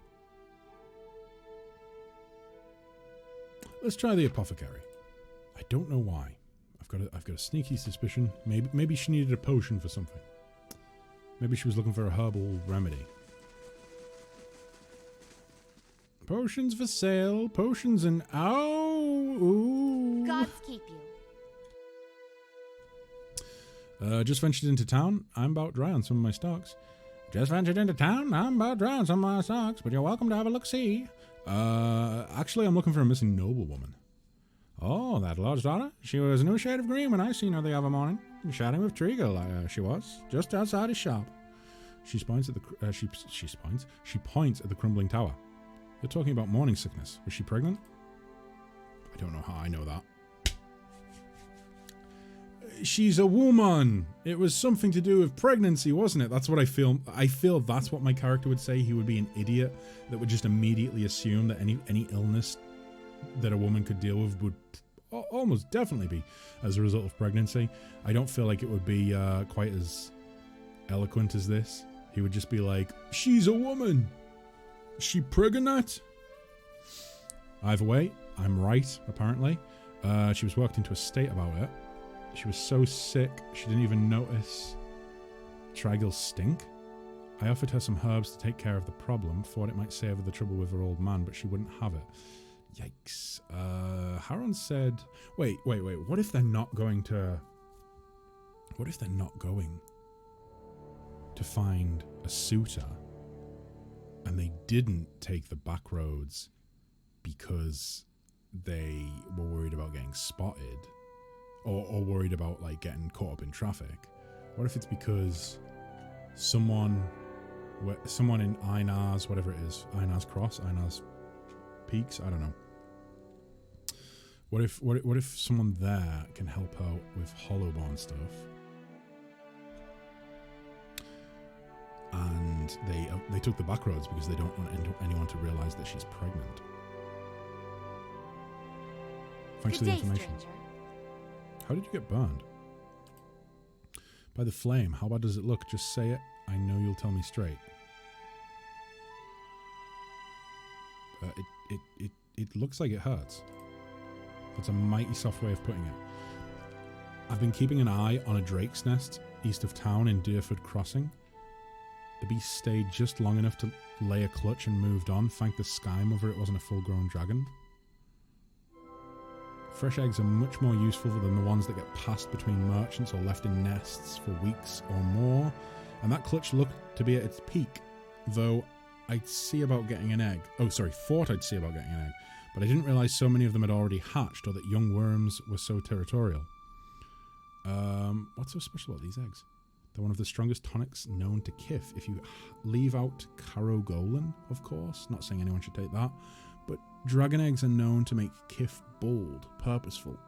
Some even think they'll protect from Beowix. She shrugs. All I know is everyone's pining after potions made from dragon eggs. But the damn roads can't reach none of my suppliers, so I'm stuck with whatever I can scrounge up in the wood. Drycap, Riverreed and the like. I could try and get an egg for you. She keeps her gaze steady, but you see hope kindling in her eyes and twitching at the corners of her mouth. I was hoping you might. I heard the kind wayfarers are good with this sort of thing. I've killed a lot of people. I'm a kind wayfarer. If you really mean to go after it, I'd certainly pay you. Just remember, big as they are, dragon eggs are fragile, and there's a lot more I can do with a whole one. Have you never seen Game of Thrones? They're not fragile. They're like really tough. Really tough. What's wrong with the roads? Brigands, looters, you name it. The gods may be hollowing out our babies, but it's grown folk that's robbing the rest of us. Yikes. Okay. Who would waste a dragon egg making some potion? Make a dragon pet? But then you have to feed the dragon pet. And for like the first few years of its life, I feel like it's going to be very difficult to feed because you have to do it yourself rather than it just going out and eating. Right, so we need to talk to this boy. Is he the dad? Could he possibly be the father of the child? I mean, probably not, right? I can't find it anywhere. I never... Stay out of my private quarters. That goes for you and Harold's bootlickers. You know something? I would have... Oh, wait. What's this? Oh.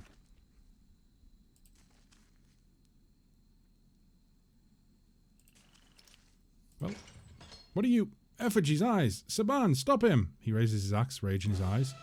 Ah, fuck. I thought that they would just... I couldn't talk to him.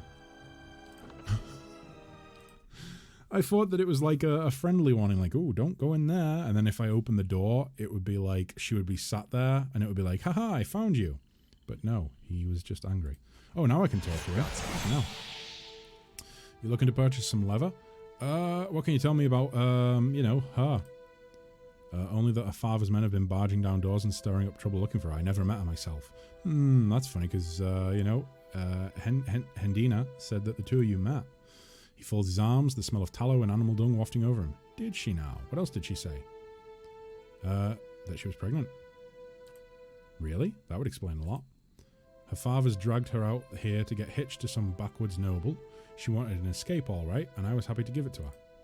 We snuck across the river a few nights ago for some private time. Come to find out we weren't exactly alone. An ogre tall... Are you fucking shitting me?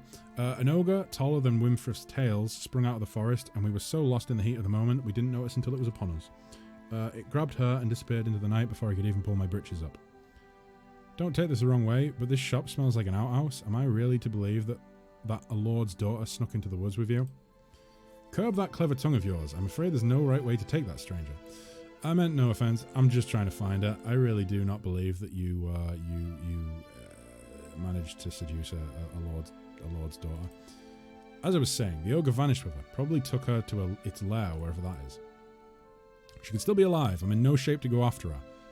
Of course you're not. But that Harrond looks like he'd have a few coppers to spare for someone who found her.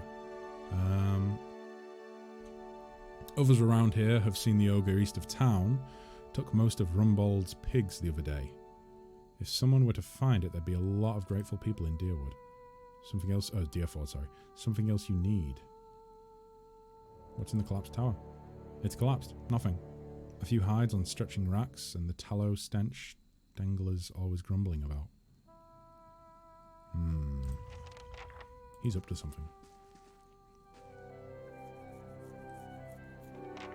I wonder if he's setting us up.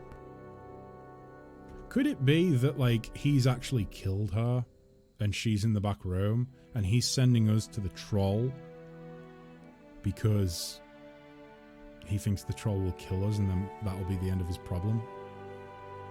I'd keep it in my basement and let village children in with candy. That's not a good confession to make. 100% tied up in his bedroom. Can we sneak in there? Could we do it? Grieving mother. I know you've got bells on your wrists, and that's probably not going to be the most stealthy. Stay out of my quarters. Right, but can I stealth into your quarter? No, I can't. Wait, am I stealthed or not? No, I'm visible. Fuck. How do I? Who does stealthy do? Indeed. You're also visible. Right, here's what we're going to do. We're going to go into the bedroom. We're going to get attacked. We're probably going to have to kill him. But I want to check out what's in there to see if I'm right. And if I am right and she's tied up in there, then I don't care that I killed him. If there's nothing in there, then I'll just reload. Your thoughts must flow deeply indeed. Right, okay. Here we go.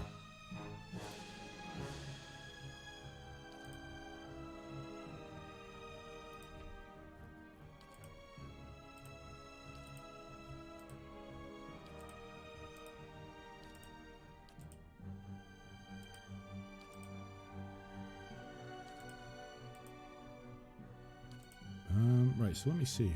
What can we... Ooh, we could do this. There we go. That works. Okay. Oh, nicely done. Come on, die quicker. I need to go and see if we've got a woman tied up in the room. There we go. Right, okay. So what is through here? There's a basement. Final journal of Jonas? My son, tomorrow I become the effigy. Tomorrow I become Skane's embodiment on Eora. Tomorrow my master chokes on his own whip. For months we met by secret conclave to plot our Lord's demise. Wait, what?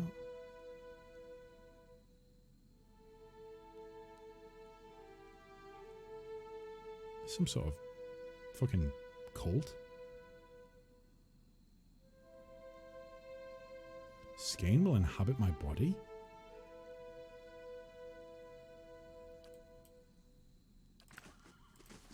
I do not like the look of this. What do you have on your body? Anything that might indicate bad stuff? What about you?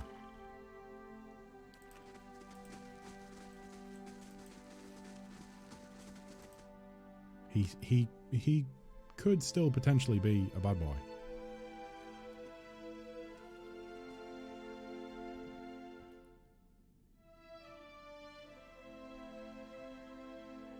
Or maybe we fucked up.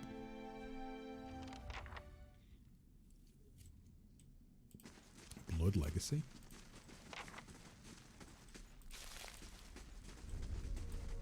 Let's see what lies this way.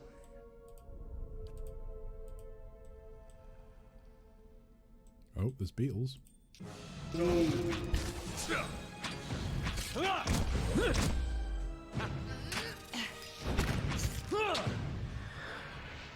have such a loud spell.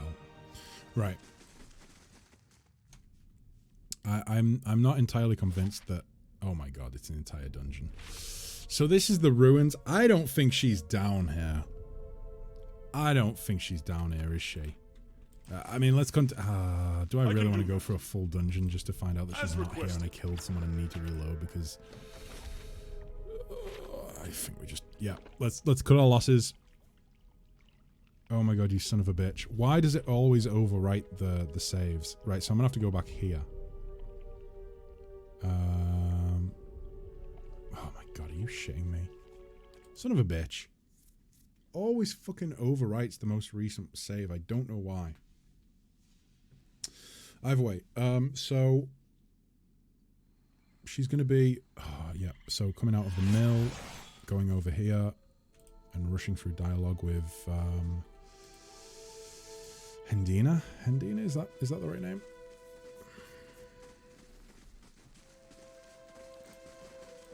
Greetings. Hello.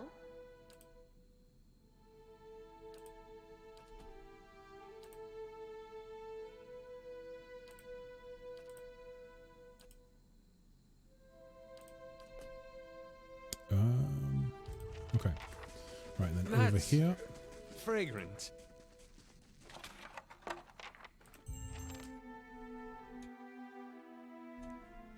I still don't believe that, like, that he... I still don't believe that, I can't find it anywhere. I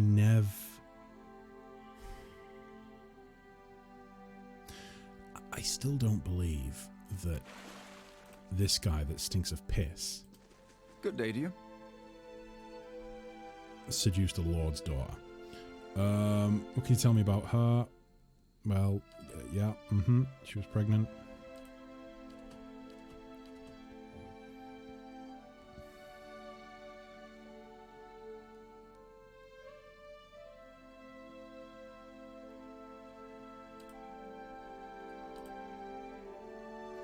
I don't repeat myself, not for you and not for some lords toadies, nobles toadies either.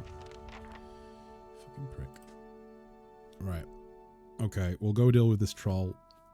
I don't think that... I think he's just trying to send us to our death to get rid of us. I think we're probably going to end up having to come back and go through that dungeon. But let's let's just play it safe. The basement ladder is for the BDSM room. Didn't seem to be a lot of gear down there that would link to that, though. Have you not seen 50 Shades of Grey? No. No, I've not. How do we get out of here? Oh. It doesn't say there's a map exit, but there is. I don't know if there were any beetles in 50 Shades of Grey. I mean, for all I know, there very well could have been. It could have been a book about beetles. So, Dyrford Crossing.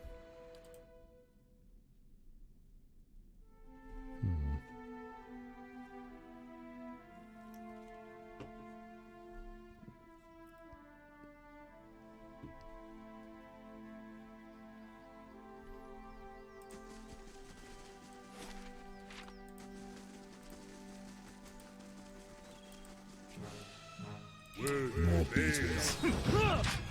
Oh, and sprawling as well. Good. We need to have you do that instead, please.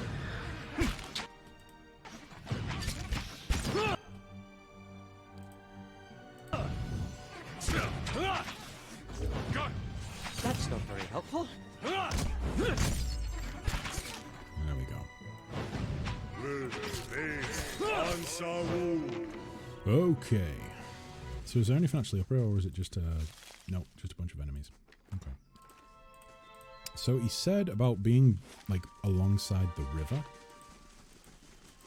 and then it carried her off. So there's a deer there. Is there going to be a cave, maybe? No, that just goes to the ruins. Oh wait, no, didn't they go across to the other side of the river?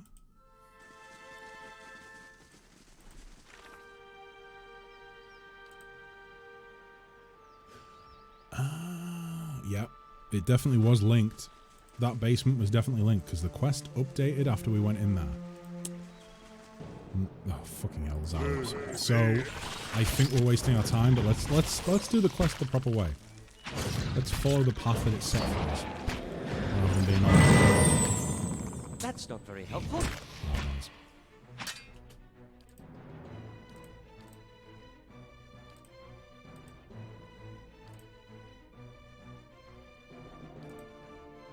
Following your lead.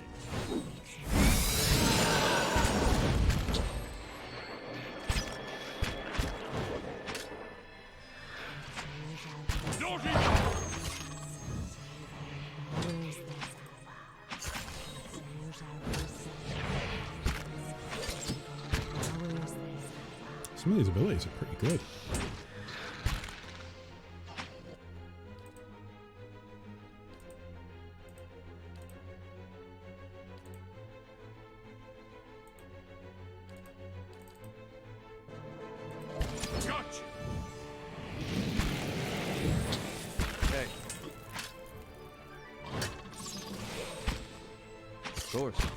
That's it.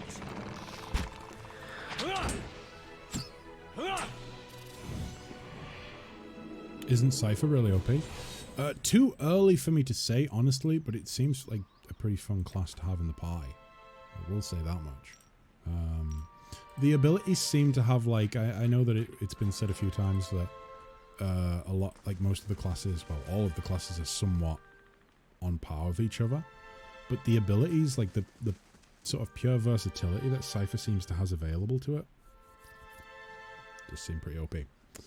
You stand within what looks to be a ruined shrine. The moss-covered remnant of an ancient statue lies before you. Examine it. Only the broken legs and feet of the sculpture remain. Long grooves alongside it suggest that it could be moved. Near the base of the statue, you discover a skull carved into the stone. Let's gouge a hole. You chip away at the base of the statue. By the time your arms are numb from the ringing hammer blows, you've scratched out a hole just wide enough to fit 3 fingers. Air whistles through the gap, but whatever's on the other side, you won't be able to dig your way through it. Let's go ahead and wedge up. No, let's push it. Let's push it. We will have Adair push it. Adair pushes the statue, arms shaking and feet scrabbling for the lever. Oh, it doesn't budge. Okay, let's do this then. Okay, so it moves. There are beasts here. They are animals in human form. Okay, it's not what we're looking for, but like I will try and keep that in mind for later.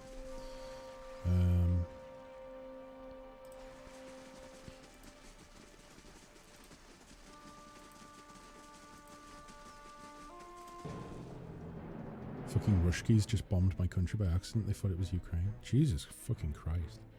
Yeah, it's absolutely fucking crazy what's going on at the minute. Absolutely fucking crazy.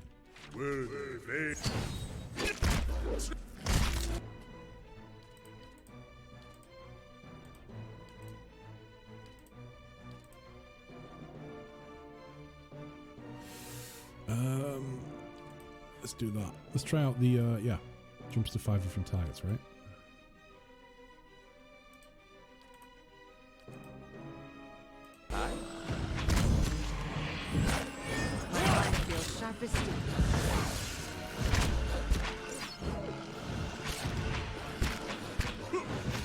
Jeez, this is these walls are tough. That'll help.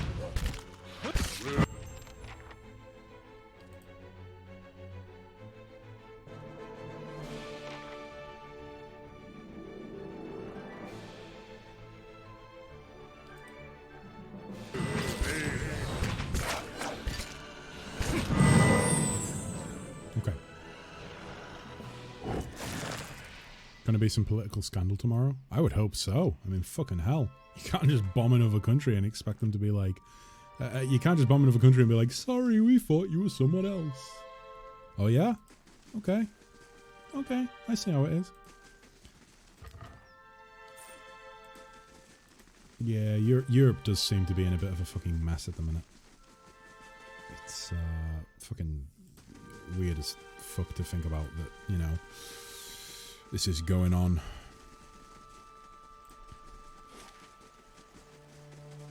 I'm not seeing any sign of a troll. Big whole fucking shitty mess. Nope, it's just a spiderling. Widowmaker. Yikes. What an edgelord. You better keep streaming during the nuclear war. Fuck that. Streaming during the nuclear war? No. If there's going to be nuclear war, I'm going to be the first to adopt, you know, that Mad Max Raider lifestyle. Yeah.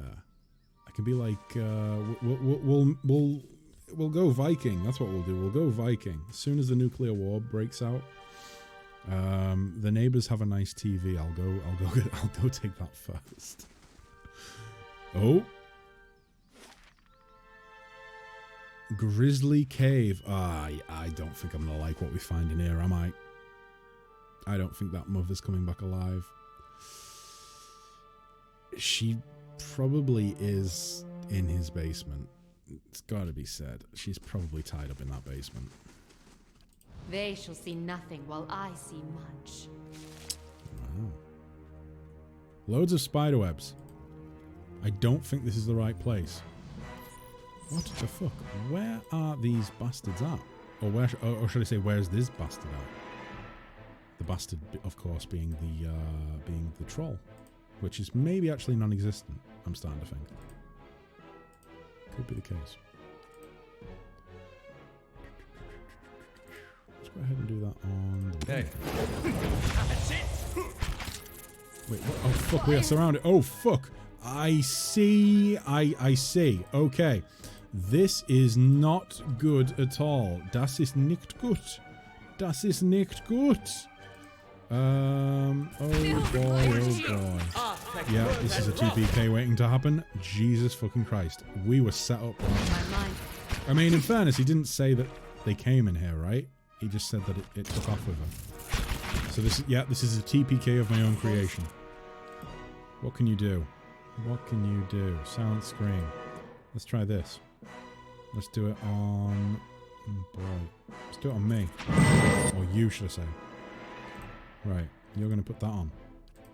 You're going to keep doing what you're doing. You're going to go ahead and use... Oh no, you don't need to use that. Never mind. I'm looking at the wrong character portrait.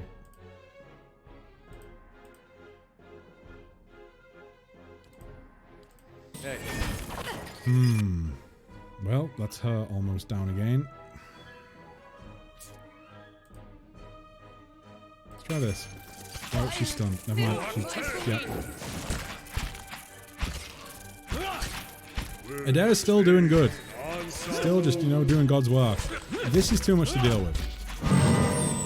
I'm going to go ahead and not waste my time doing this and just get out of here. Yikes. That is not a fun time. Right, so troll's definitely not in there. I really am thinking this troll is non-existent. He's sending me to my death. He did say by the ford, right? Like the Dyrford crossing, that is. That guy got you real good. Really fucking did. I bet he's laughing his ass off back home. I told him that a troll took her.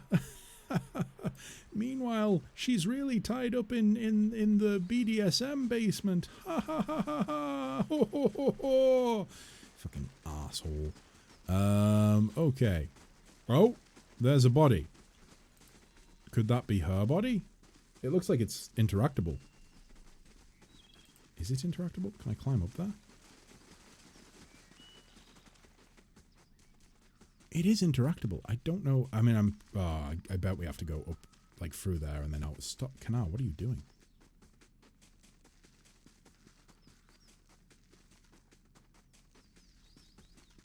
It's okay, guys. Kanar's just got really bad ping.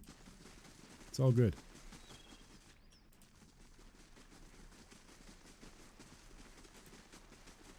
Breakdown session.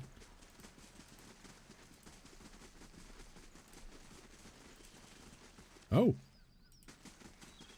Wait, these are the yep.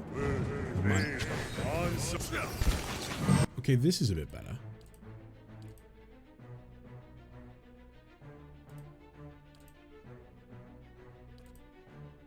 I do quite enjoy putting on stuff. Really good.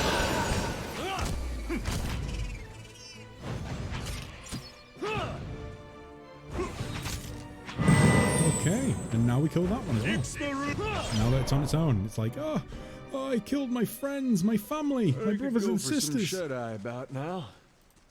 Is that a hint, Adair? You want me to take a long rest? Even with that, this game still has better pathfinding than Pathfinder. Yeah, that is a sad state of affairs, but it is true. It is true. It's got to be said. Fuck! What did I just walk into? A man turns to face you, wiping blood from his estoc. His knit brows. His knit brows? Does it mean neat?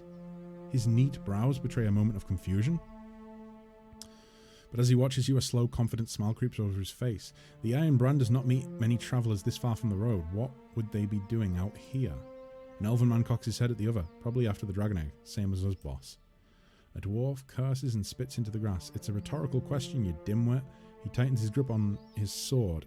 Everyone knows the roads between the villages are crawling with brigands. They're obviously bandits, same as us. It's a good thing there's a giant egg nearby. Nothing stirs up my appetite like looting corpses. That doesn't sound good for us. He begins to back away. Exactly. For once, Ralph, I think you've got the right idea. Yeah, guys, fuck off. Okay, so that's 2 of them gone at least. Knit like knitting? What, like he's knitted some eyebrows for himself? Does he have alopecia? Where are you cowards going? He watches Ralph and Norgar flee with mounting dismay. He looks back at you. First things first. Okay, so there's only 3 of you now. Can I get you 2 in there? Yep. And let's go ahead and... you look like a spellcaster. So let's do that. And then we'll do that first. And you will go for that one. And you will go for that one as well. And... wait, you guys are all muddled up, aren't you? There we go. You're doing that. You are going to go ahead and do concussing wounds.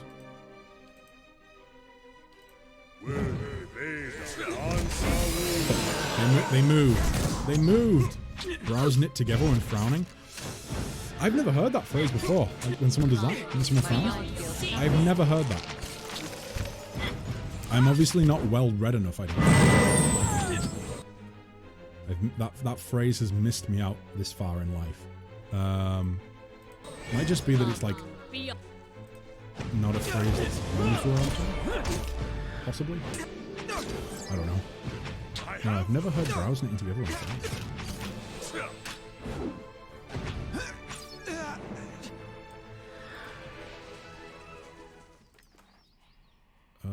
Exceptionalist stock. Fine wand. Okay, some pretty good stuff. So they were here looking for the dragon egg, so I'm assuming that... Oh, it's right there. Grappling hook. Boom. Climb the rope. There may only be space for 1 person at the top. Oh. I climb myself. Boom. The nest is surrounded by glowing embers, twigs and bones litter the area. An egg, the size of a small keg, is nestled among the detritus. Or detritus, should I say. It looks heavy and awkward to carry. Secure the egg with a rope and lower it. Boom. Okay. So, with slow, steady motions, it reaches the bottom of the cliff and settles into the dirt. And then I climb down. Ha ha ha! That's a really big egg. Really big egg. The size of a keg. So definitely bigger than whatever these things are. Oh boy, that's not good. Let's get that out there. You do it again. Go on, you can do it. I believe in you. Do it like these. Wait, where are you? It's so hard to see where the character is at times. Oh, there. Okay.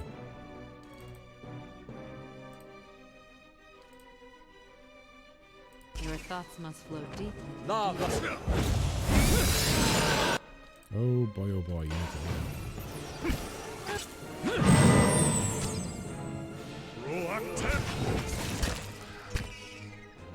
That's it. What happens when Mama Dragon comes back? Because I feel like she's going to be really pissed. Worm wings. Nice. Okay. I feel like she's not going to be happy at all.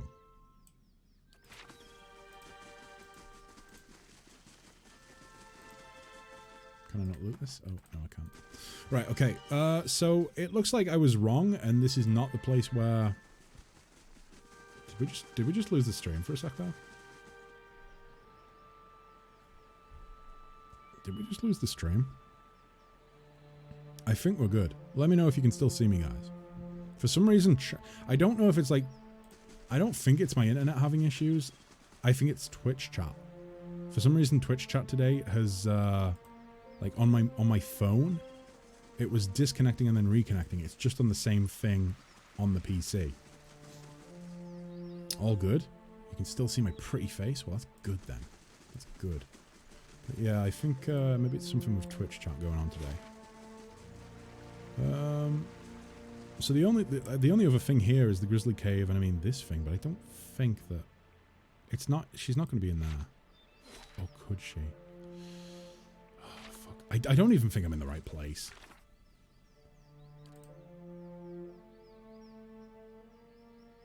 It doesn't. I wish that the fucking like quest log would actually update to give you all the information that you've gathered. It's one of my pet peeves about this game so far, is just the fact that like you can find new information for a quest and it doesn't update and display that information. Like, unless you're willing to carry a fucking notebook around with you and write down what you find out, just sniff around Dyrford. See, I feel like he said that they were at Dyrford Crossing, though. East of town. I think it's in the basement. I mean, I'll talk to a few other people and see what I can find out, but I really am thinking that, like, I don't know, maybe like she's some sort of sacrifice to Skane, whoever the hell, I don't remember what god Skane is. I think there's some sort of cult underneath the town. That's my guess right now, based on absolutely nothing besides from pure speculation. We'll see. Welcome. I'm looking for the noblewoman that went missing. That lord's got you asking around too, eh? At least you ask politely enough. Bad enough having a small army move into town, but then they start throwing their weight around and telling you your business. That's the problem with these lords. They think their money and their family name entitle them to some kind of special treatment. They expect everyone to fawn over them the way servants do. No, sir, that's not the kind of people we are, not in the Dyrwood. We broke away from Adir to get away from that kind of nonsense. If they think... Oh, boy.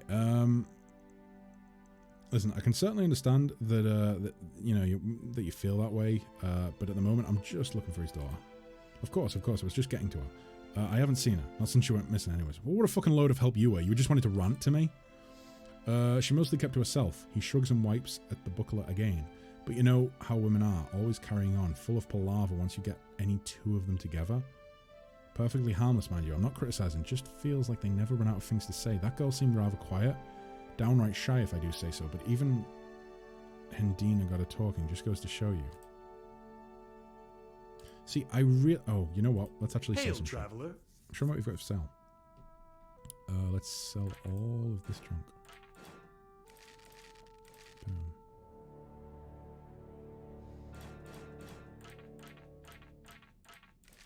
What if the whole town's in on it? Could be, right? Could be.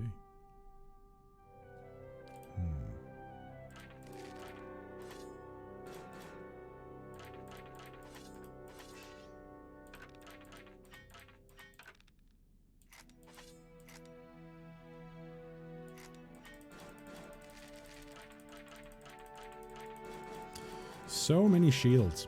So many shields, so many weapons that we've picked up and looted. And they're not going to be loved.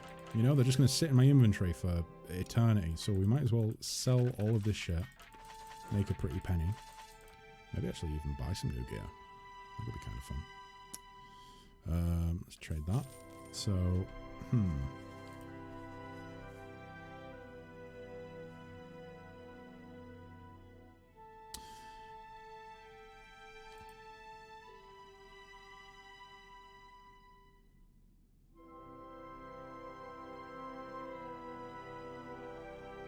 never mind.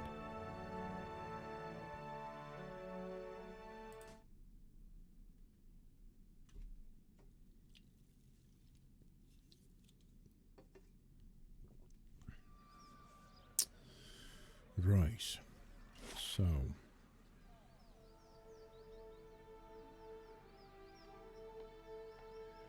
There was no one to talk to in the mill. So we've talked to everyone, I think. I'll go back to Hendina. Just on the off chance that maybe, oh, I don't know, maybe like the fact that we know that they were gossiping about Good something day, now. Hail, traveler. Never mind. Either way, I found the dragon egg. Hylia's feathered tits. She claps her hands together, wincing at the pain. I knew you could help. How'd you manage it? I found the nest you spoke of. Hope those worms didn't give you too much trouble. Let's see her then. She cradles the egg with a good arm. Amazing, not a single crack. She runs her bandaged hand across the shell. Okay, so she puts it onto a wagon. Everything you need to brew a good, strong pick-me-up should come in handy in the kind of scrapes that you'll get into. And come to see me anytime you need potions or ingredients, alright? I got a special price for friends. She winks. Okay. Well, for now then. Right. I am thinking that, that this is... that, like, she is in the... Oh, God. I might end up, like... I might be fucking up here, by doing this. I might be fucking up by, like, killing these two and then going down there. She might not even be down there, but... We'll just have to wait and see, you know? And speaking of which, we'll have to wait and see until tomorrow. Because I'm gonna go get some food.